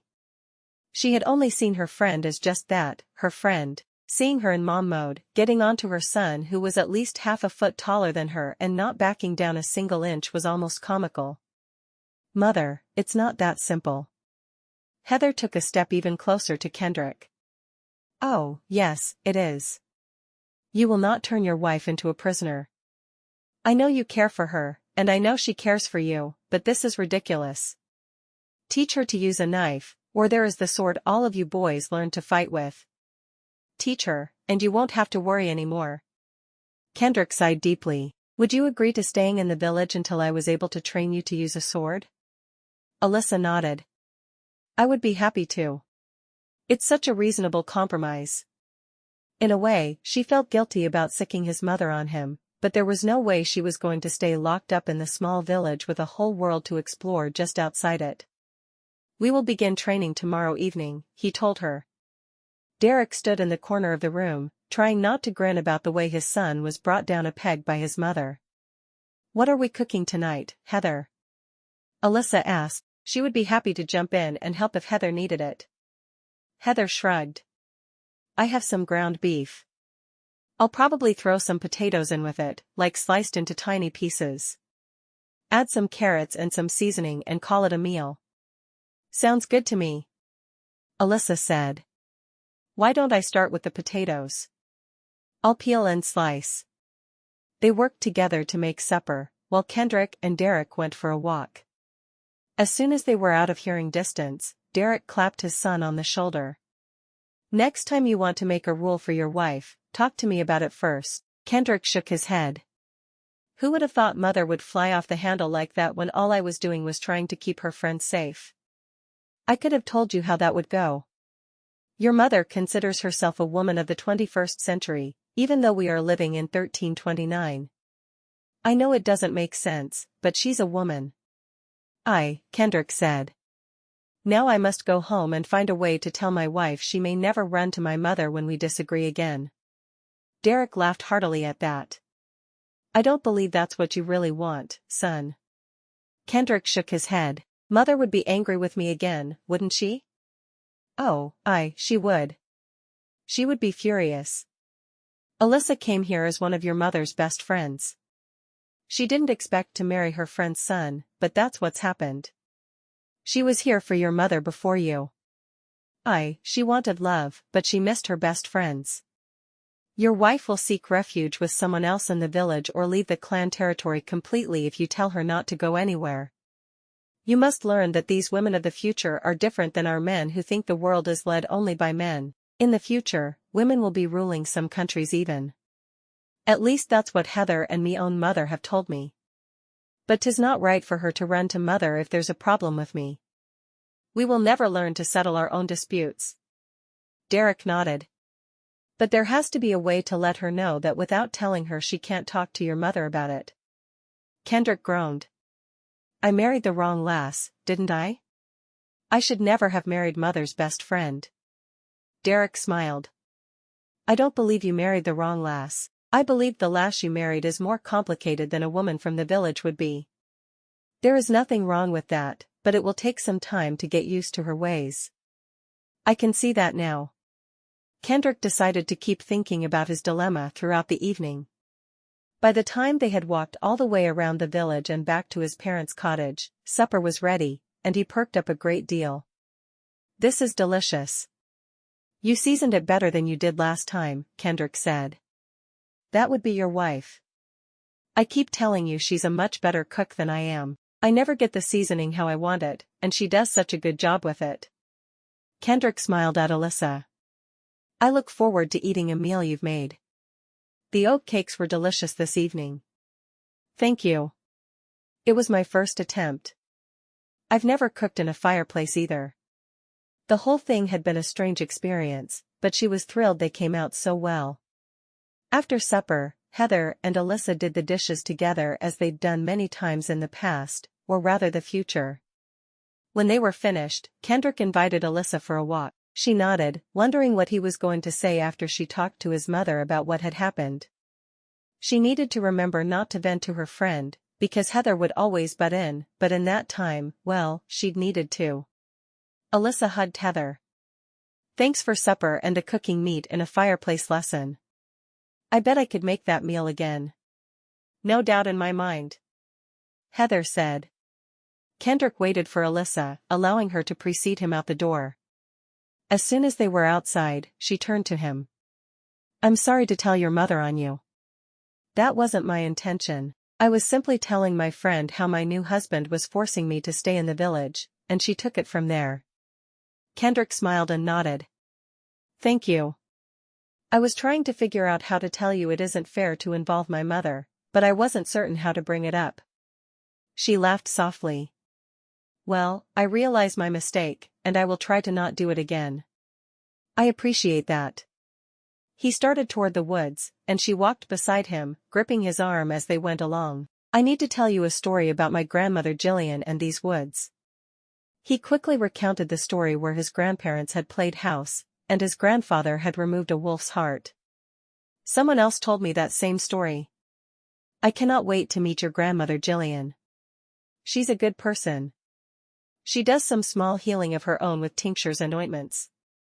Nothing like my grandfather, of course, but she was the healer for the clan before he was born. I think it's so neat that there have been so many different powers in your family. I love hearing stories about how they were used. And your family? What stories do you have about your family? He asked. She shrugged. Normal family. I didn't appreciate my parents enough. I wasn't rebellious, but I just didn't see them as anything special. They died in a car accident while I was in massage school, so I inherited their house. It was large, so I invited Heather to live with us, and then she met Holly, and we had a trio of roommates who did everything together. Heather and Holly had somehow replaced having a family. She didn't have parents anymore, but she had 2 sisters, and this book club I've heard mother and grandmother talk about. What was that like? She smiled. How many books have you seen in your life? He shrugged. Probably 15 or more, he said proudly. His parents had an extensive library, unrivaled by anyone else in the clan, or in the families of their allies. Well, imagine walking into a room, and there being shelves and shelves and shelves of books. thousands or more. And then you climb a flight of stairs, and on the second floor, you see the same thing again, with tables all around where you can sit with friends or work on your own. That's where we held our meetings. That sounds truly amazing. Come to think of it, it was amazing. Now I can hold hundreds and hundreds of books on those devices I brought back with me. It's not the same as holding a real book in my hands. I love how books smell and feel.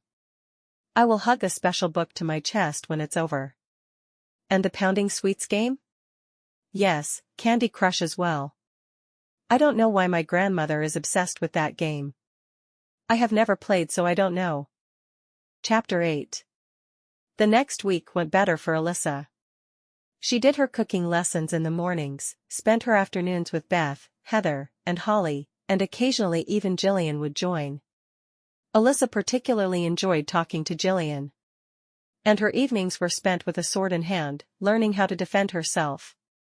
Her arms were always aching, but she never once complained because she wanted to be allowed out of the village on her own. She wasn't even certain why it was so important to her, but it was. It was as if there was an invisible, impenetrable wall around the village that she couldn't get through. She needed to see what's on the other end.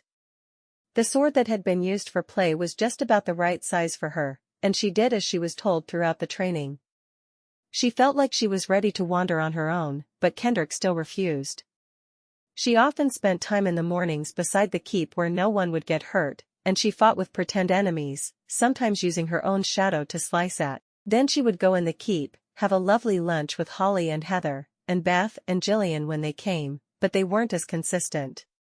Her afternoons were spent making clothing for the baby Holly was carrying. I'd let you use the clothes I made for my boys, but after 7 of them, they kind of wore out. Heather sounded apologetic as she said it. Holly just smiled. I love doing for my sons. I mean, I'm glad I have help, but I would have regretted it if I hadn't had time to just sew myself. I wish we had a sewing machine, Alyssa mumbled under her breath. Heather grinned. I believe you knew there would be no modern conveniences when you decided to do this. Alyssa shrugged. But I didn't think about how truly hard the work would be, now did I? It really amazed her as she realized how very much she'd used technology in her everyday life. She missed her washing machine the most. Is the cradle you used for the boys anywhere to be found? Holly asked. Yes, it's in Bryson's old room. He was the last to use it and we just never moved it out of there. He quit using it more than a year ago, though. They all laughed at that. Considering he's over 6'3", Holly said. Heather looked at Alyssa. How are the sword fighting lessons going? Alyssa shrugged. I think I'm getting good enough to go out on my own, but of course, Kendrick disagrees. The man is going to drive me to drink. Where's the scotch? Do I need to have another little talk with him? Heather asked. Absolutely not. You need to remember that when I talk to you about our marriage, I'm talking to my best friend, not my mother-in-law. Things are already weird enough, don't you think? Holly nodded. Yeah, me too. I mean, it's nice to always have my mother-in-law in my corner, but I know it angers Bryson. But you two should take advantage of the situation. Heather said, shaking her head. I sure did with Beth, and we weren't best friends before I married Derek. Alyssa shook her head adamantly. Absolutely not. I need to learn to talk with my husband and solve our disputes on my own, and not let you do the work for me. Holly sighed. Me too. Though this marriage thing is going to be a lot harder without you. Heather grinned. All right. If that's how you want to play it, is tonight Irish nacho night? Alyssa asked. I'm already getting hungry. I want a huge plate and I don't want to share. Heather shook her head. You're getting as bad as Holly. You're probably expecting too. Alyssa's eyes widened. I've only been married for about 10 days. I'm sure I'm not pregnant yet. You're a McClain wife. All the men get their wives pregnant quick. Heather said. I can't help but wonder if you really might be. We should get Gavin over here to look at you soon. But, I don't want my husband's grandfather to know before he does. Holly shrugged. There's no other way to know this early. It's up to you, of course. Well, I don't want to know that then. Are Beth and Gavin joining us for Irish nachos tonight? Alyssa asked, thinking maybe she could get the older man alone and ask him. She just didn't want the others to realize how very much she wanted a child. She wasn't sure why she didn't want them to know, but it felt very private to her. They went to heal someone. Beth usually goes with Gavin now that she's not the Lady McClain. Then they don't have to spend as much time apart. Oh, Alyssa said, feeling sad. Do we know how long they'll be gone? Holly and Heather exchanged a look, but neither of them called Alyssa on her strange behavior. About a week, Heather said. The other clan is 2 days' ride from here, and he usually ends up with a whole line of people to be healed once he goes somewhere. What does this clan do without them? Alyssa asked, genuinely curious. They go to Jillian, Heather said. She learned about healing from her own mother-in-law. She tried to teach me, but I didn't have enough interest. Not with Gavin always around. I see. Alyssa spent the rest of the afternoon, with her fingers sewing as they were supposed to, but her mind was gone. Thinking about all the places she wanted to explore as soon as Kendrick gave her the okay. But, why was she listening to him anyway? He was her husband, sure, but she was a modern woman, and the word obey hadn't been in her marriage vows. At least she didn't think it had. The whole day was confusing in her head. She really wanted to spend some time in the woods. She didn't know why they drew her so strongly, but they really did. As she daydreamed, the other two talked about different things happening with the clan.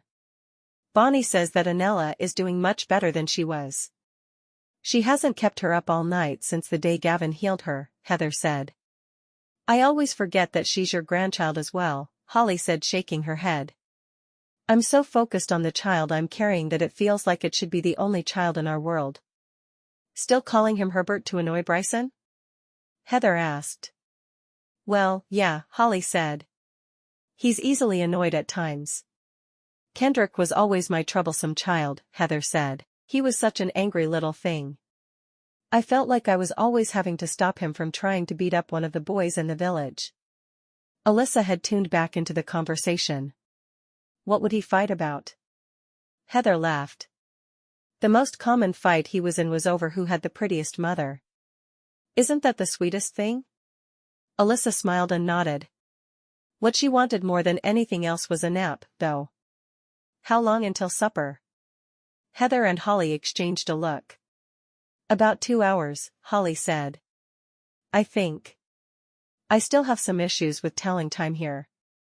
2 hours is right. Why? Heather asked. Alyssa shook her head. I'm just really dragging today. I think I'm going to go back to the cottage and take a nap. Use one of the upstairs rooms, Holly said. Turn right at the top of the stairs and Kendrick's old room is the 6th door on the left. I'm sure you'll feel cozy in there. I think so too, Heather said. Go on upstairs.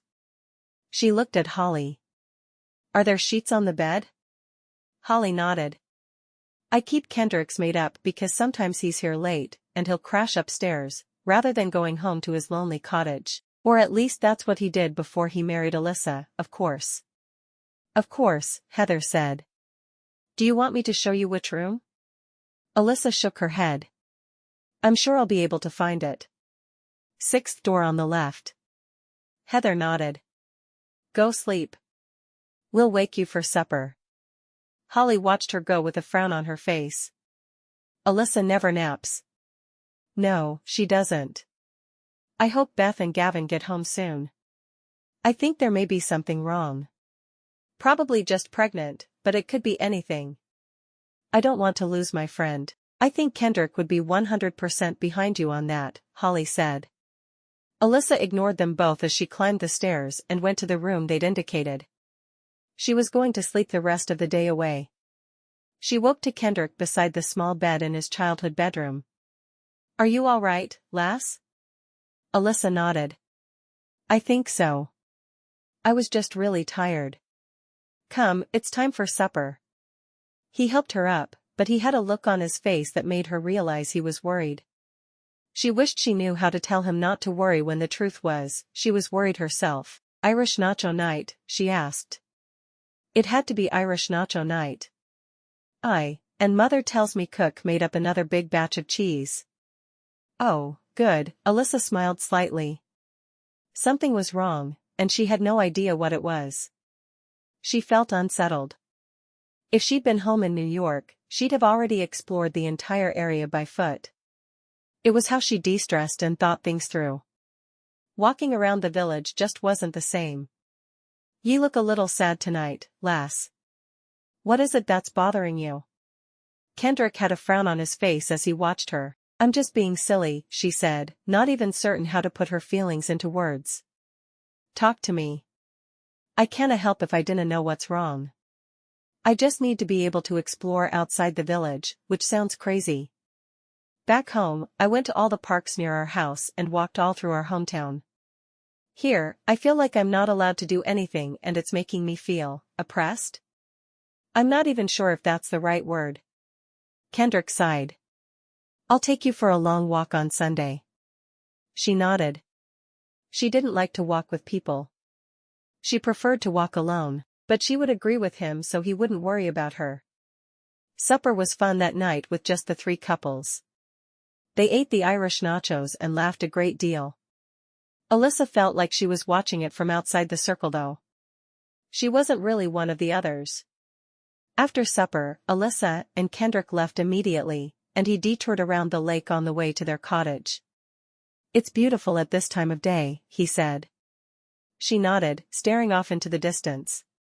She had no idea what was over the hill in front of her, but it was the only thing her mind could concentrate on. What was behind the invisible wall he kept her from going beyond?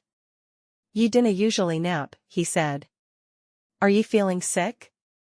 "Not really. Just tired." She didn't know why she felt so off, but she did, and she was going to have to work through it, with or without his blessing. They walked all around the lake and then back to the cottage. "Do you want to talk about something?" he asked. She took a deep breath and said what she'd been thinking all day. "It's hard for me to know I'm not allowed to leave the village. I know you think it's a perfectly reasonable expectation from your wife, but how I work through any problem is to walk. I've walked 10 miles while working something out." "And you need to work something out?" Kendrick looked terrified at the prospect. "I can find ye a guard who will walk a short distance behind you and then ye can walk to your heart's content." She sighed. "I guess that will have to work, won't it?" She knew it wouldn't be the same. Why had she thought that traveling back in time to a period when women didn't have rights was a good idea? Yes, she was content to keep a home and have babies, but she needed to be able to wander to her heart's content. "I will have someone here in the morning to walk with ye." "All right." It wasn't enough though. It certainly wasn't what she needed. "Do the McClains have that many enemies?" she asked. "Nay, but it only takes one to hurt ye, lass." Kendrick gathered her close, burying his face in her hair. "I dinna want ye to be unhappy, but I dinna want ye to be unsafe." Chapter 9. When Alyssa was finished cleaning the cottage the next morning, she walked outside, finding the guard who was going to walk with her there. She didn't smile or make eye contact, because she really didn't want him trailing along behind her on her walk, despite what Kendrick wanted. She walked to Bonnie's cottage and told her she was going for a walk, and she would be missing her cooking lesson that morning. "I probably don't need cooking lessons every morning anymore. I'm figuring things out quickly. Could I still come by and visit most mornings?" Bonnie nodded, looking excited at the prospect. "Anella and I would love it." Alyssa raised her hand and turned around, walking toward the other end of the village. She still wanted to explore the woods and what was behind them. She had her sword strapped to her side, and she was ready to use it if anything happened. She was determined to pretend the guard wasn't behind her. She carried a basket on her other side, hoping to find a few berries to pick along the way. As she walked, she stared at the beauty of the highlands that surrounded her. Many of the flowers were dying off as summer was over and autumn was starting, but autumn was her favorite time of year. She could see the trees had changed their hues, the gold, orange, and red of autumn perking her up as she continued to walk. She paid no attention to whether the guard was still behind her, and she tried not to think of him. She stepped into the wooded area, which was mostly pine trees, but there were so many other colors that she didn't mind too much.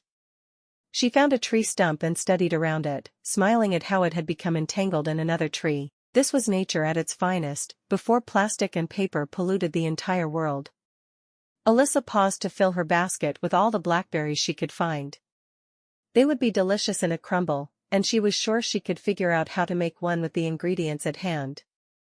The more she walked, the freer she felt. She went through the wooded area and beyond, making a huge loop all around the land and around the loch, ending up back on the same road she'd started on. There had been no dangers, and nothing that had frightened her. Surely, she'd be able to go alone now that she'd proven she would stay safe. Putting her berries on the table, she headed over to the keep for lunch with her friends. It was nice she only had to cook one real meal a day. If she made oatcakes with supper, Kendrick happily ate them for breakfast the next morning. Her spirits were lifted after the walk, but not as much as she'd hoped for, and she was certain it was because she was constantly thinking about the guard who was following her. No matter how she tried to pretend he didn't exist, she joined the others, and they had their first trial of pizza for lunch. It was a bacon cheeseburger pizza because Holly told them the idea of mutton on a pizza made her want to lose everything she'd eat for 3 months. Alyssa and Heather both understood and agreed that bacon cheeseburger was a perfectly good pizza to have for their meal. While they sewed that afternoon, Alyssa talked to her friends about how much she'd enjoyed her walk. "I went through the woods, and saw the beautiful fall colors, picked some berries, and came back and walked all the way around the lake. I had my sword with me, so I felt as if I was always safe." She paused, frowning. "Well, I had my sword and a guard who was behind me the entire way. I'm certain if I looked outside, he'd be standing there, waiting to protect me from God knows what." Holly frowned. "I'm sorry you're not as happy here as Heather and I are. Do you miss home?" Alyssa shrugged. "I love the Highlands. Kendrick is everything I wanted in a man and even more. I already love him. What I miss is my freedom. I want to be able to fall out of bed in the morning and go for a nice long walk, all around the village and beyond. There are miles between us and Campbell Land. Why can't I at least walk in that direction?" Heather shook her head. "Though they are allies, there are men who may not be the type of noblemen you read about in novels. People are killed at times when leaving the village, though it hasn't happened in a while. And there are animals that could hurt you as well." Alyssa sighed. "I thought Bryson went after all the animals we don't want close to the village." Holly shrugged. "He does, but he doesn't always hear about the animals until it's too late. And at times, it's hard to find the animals. Bryson and Kendrick were out looking for a wild dog when they found me. But I can protect myself with my handy-dandy sword," Alyssa said, nodding toward the sword which she'd taken off and left lying on a large trunk across the room. Heather frowned. "Alyssa, you've been training with a sword for 10 days now. That's not long enough to be adept, and you know it as well as I do. I just hate feeling like a child who can't go anywhere without a babysitter." "I don't blame you," Holly said, "but I'd rather you were alive with a babysitter than dead without one." Alyssa groaned. "Not you too. I'm good with this little sword of mine. I decapitated several pieces of grass earlier." "Did they put up a fight?" Heather asked, trying to lighten the mood, but Alyssa could tell her friends were still worried about her. Alyssa worried about them as well. They were happy to live in the small area they'd been put into without being free to roam. She had no idea how they'd convinced themselves it was okay. As they sewed, Alyssa did her best to keep the conversation light. There was no way she could tell her friends she planned to go for a long walk on her own the following morning. They may tell their husbands, and that would only cause problems. No, she'd rebel on her own. "Do you know when you're due?" Alyssa asked. Holly shrugged. 6 months or so? I don't know. Gavin is always kind of vague when I ask. I see. Did he tell you when you were due? Alyssa asked Heather. Heather shrugged. Not so much, but he told me every day that I was doing well. When he was here, that is. He gave me this nasty stuff to drink while he was gone to keep me from getting sick, but I gave up drinking it after my first trimester when my stomach had settled. Honestly, the hardest part for me was having all the boys so close together. I had all 7 in the space of 8 years. Well, 2 are twins, but that's still a lot of pregnancies fast. When Kendrick arrived at the keep to accompany Alyssa home, he asked how she'd enjoyed her walk that day. It would have been better if I had been alone, of course, but it was fine. I picked some berries that I'm going to make into a pie or cobbler later this week. Oh, maybe I'll make little pie pockets. Those would be yummy. He grinned, happy that she'd had a good day, even though she still complained of the guard. That was fine with him, as long as she walked with him. When they got home, she threw several things into a pot and put it all into the fireplace to cook. She'd enjoyed Dutch oven cooking back in New York, and she saw no reason why she couldn't apply the same principles to the large pot and lid she had for it. After putting supper on, which she realized she should have done after their walk, she sat with him at the table.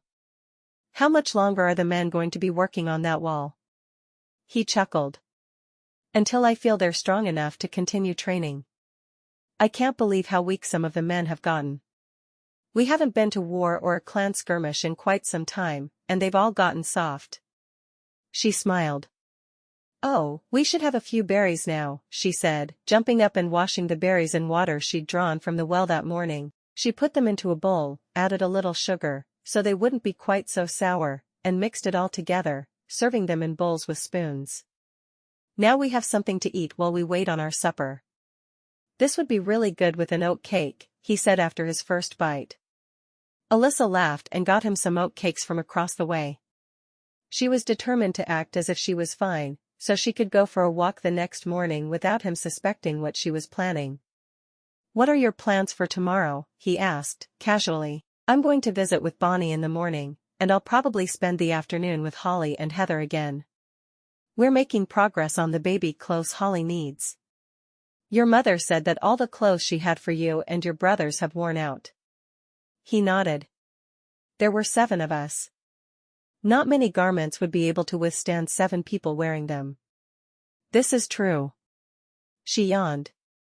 We tried pizza for lunch, and I think we almost have it perfected. We'll wait until Beth and Gavin are back before we have it again though. Cook really did a nice job on it. Where all did you go on your walk? Kendrick asked. His guard had already told him, but he wanted to hear it from her. He was certain she was happier with conversation than with silence. Through the woods, around the keep and over the hill on the other side of the keep, and around the loch before I went back to the keep. Did you talk to your guard? She shook her head.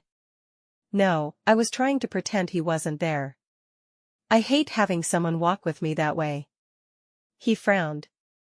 But you did get to walk everywhere you wanted to go? Yes, I did. There was no reason to say more on the matter as far as Alyssa was concerned. She'd have a real walk in the morning. Little Anella is doing much better after being so sick. I'm so thankful. I really like Bonnie, and I don't make friends very easily. It seems to me you're surrounded by friends, Kendrick said. Alyssa thought about that for a minute. Well, I have Heather and Holly, and I think Beth and Bonnie are shaping up to be friends as well. It's odd when you realize that before I came back in time the only person I felt comfortable talking to was a purple-haired crazy woman. He chuckled. Dr. Lachele? She grinned at him. I guess you have heard of her, haven't you? She's a legend in our family, he said.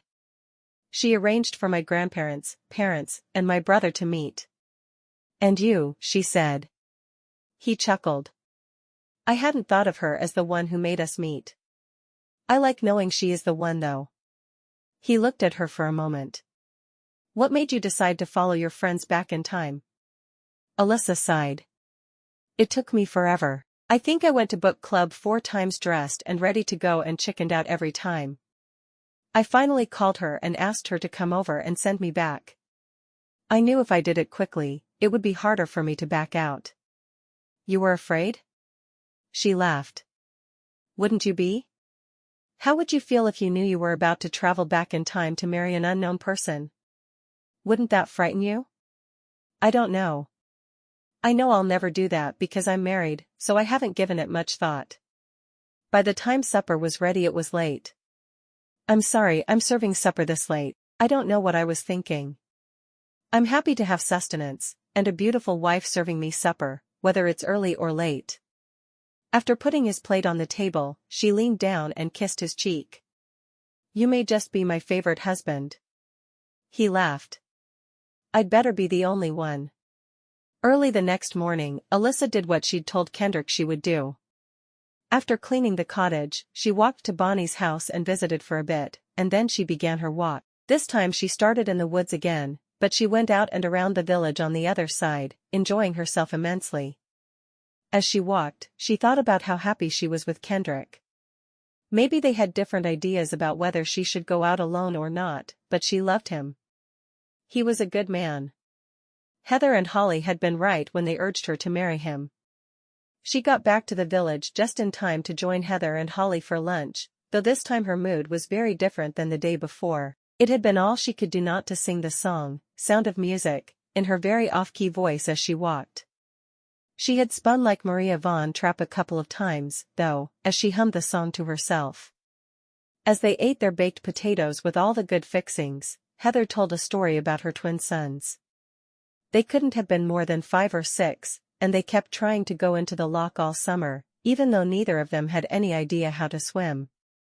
It seems that Bryson had decided if they got into trouble in the water, he would just call the fish to bring them to the surface. Did it not work that way? Alyssa asked. Thankfully, I never found out.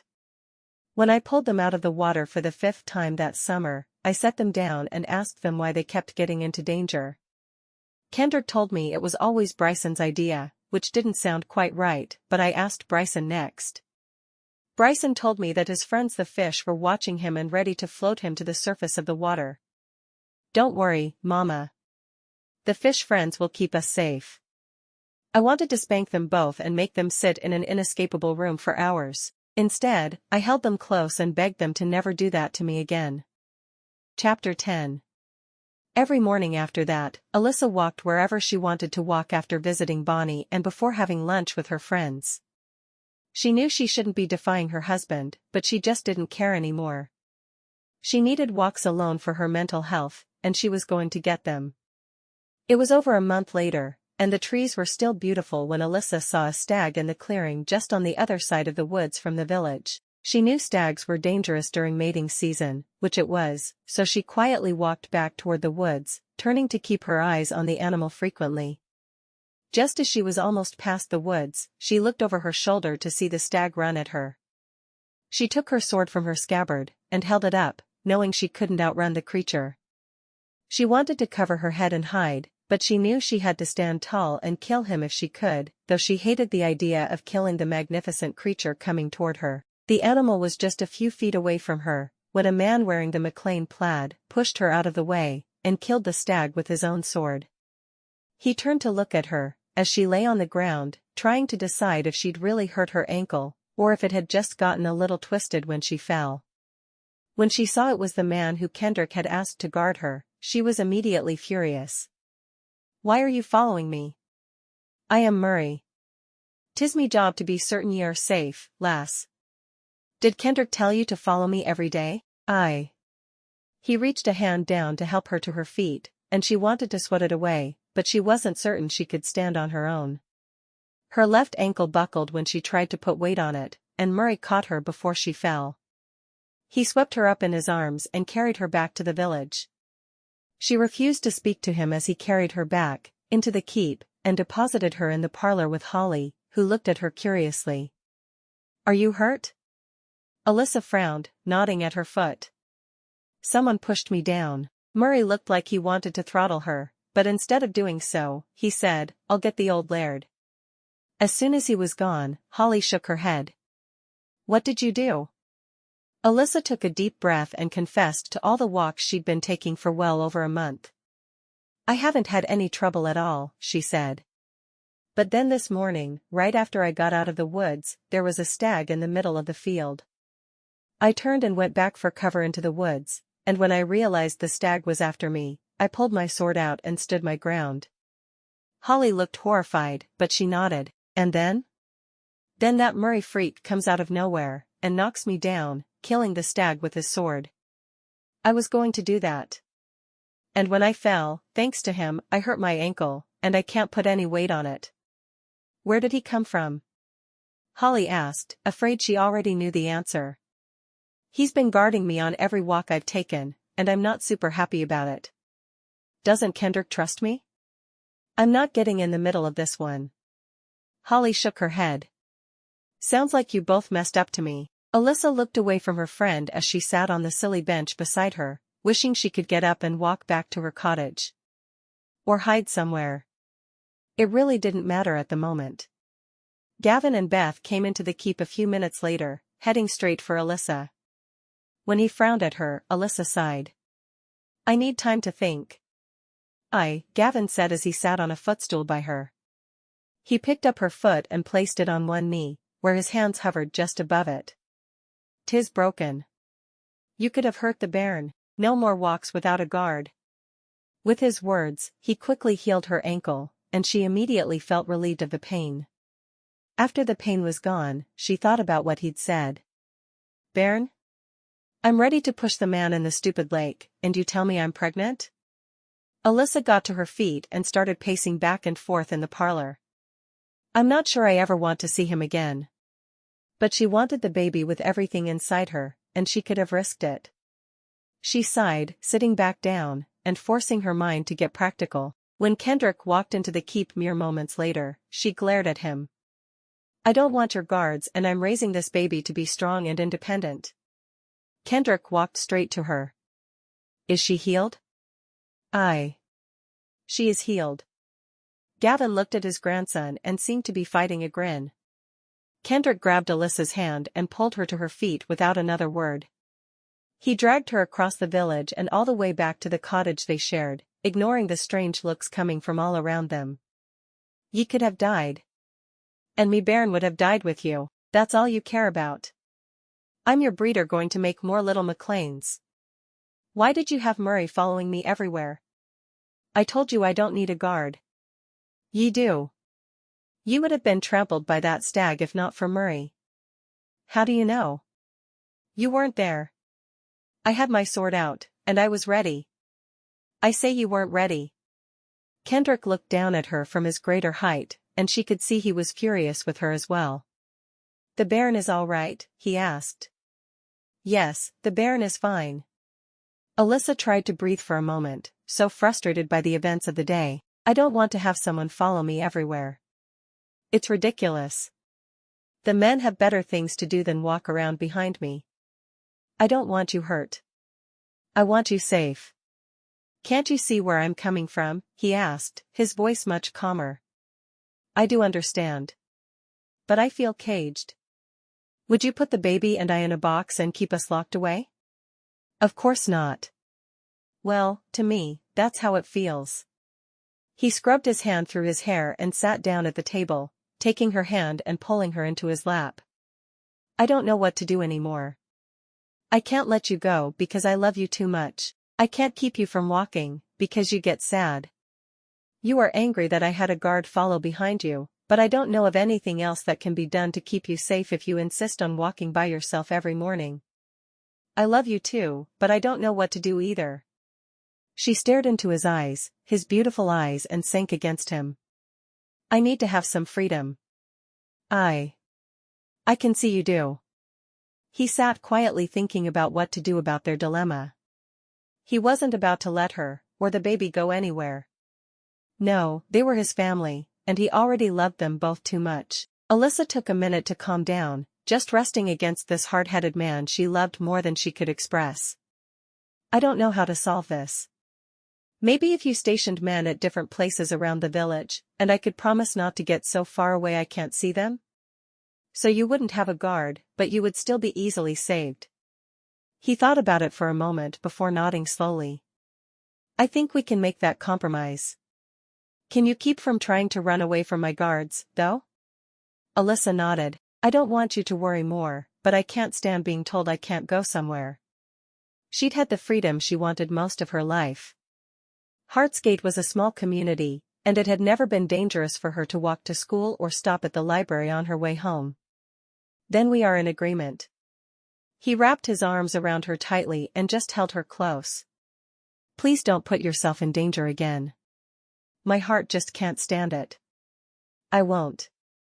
Resting her head on his shoulder, she realized they could make things work. There would be times when she'd have to put her foot down and do things her own way, but they would be few and far between. Let me walk you back to the keep. You can have lunch and sewing time with the ladies, and I will get back to watching my men build the wall. She nodded. But you know what this means, don't you? She asked. What? It means we're having a baby. A beautiful little girl we will call Belinda. Do you like that name? He asked. I do. Do you? He shrugged. I'm just excited about a bairn. I'm not sure I'm ready to even think of names yet, she grinned, getting to her feet. As they walked back to the keep together, each of them happy with the compromise they'd made, Alyssa realized how very empty her life would be without Kendrick in it. She had no idea how she'd managed as long as she had without him. That afternoon, while she was sewing with her 3 friends from the future, Alyssa heard her name and instantly looked up. Dr. Lachele. All 4 women gathered around the purple-haired matchmaker. How's everything going?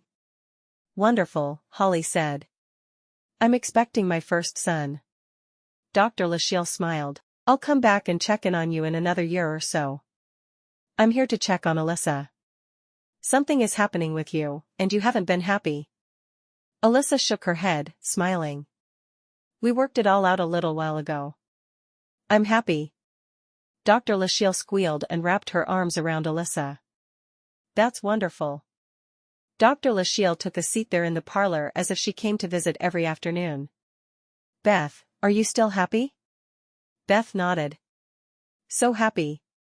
I've had my 7 children and so many grandchildren I've lost count. My husband is no longer the laird, so I travel with him when he goes to heal people in other clans, and I just feel like my life is very peaceful.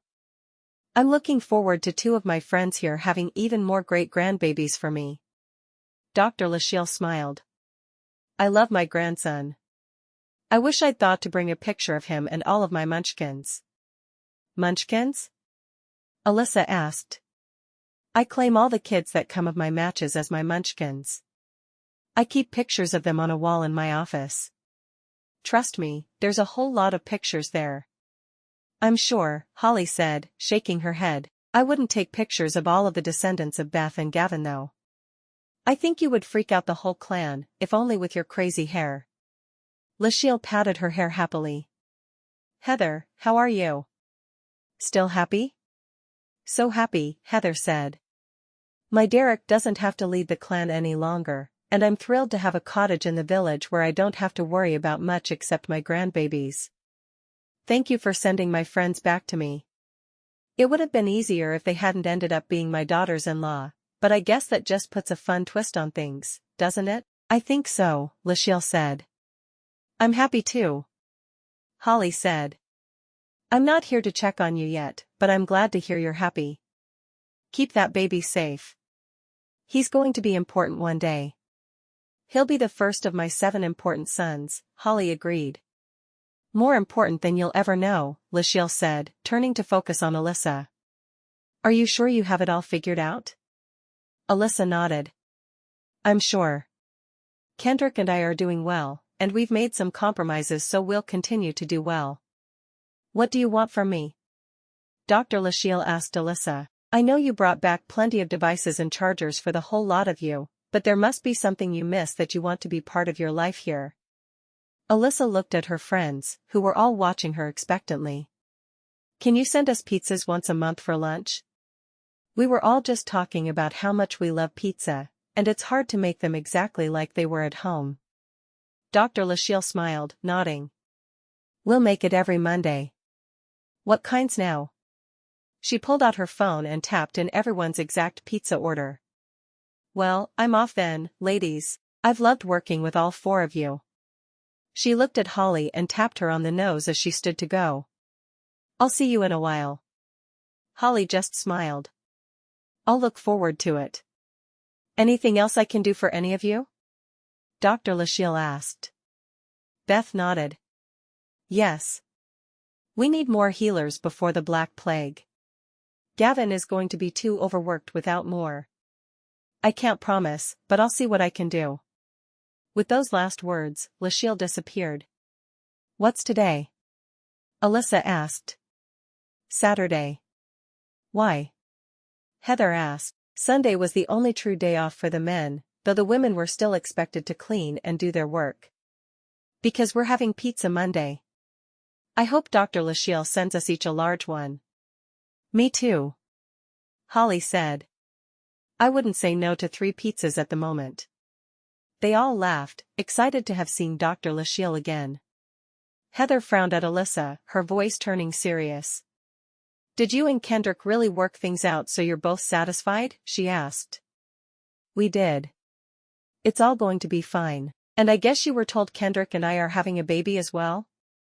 Alyssa thought of something, and her gaze narrowed on Beth. Did he tell you the gender? Beth laughed softly. Now, if he told me that in confidence, do you think I should tell you?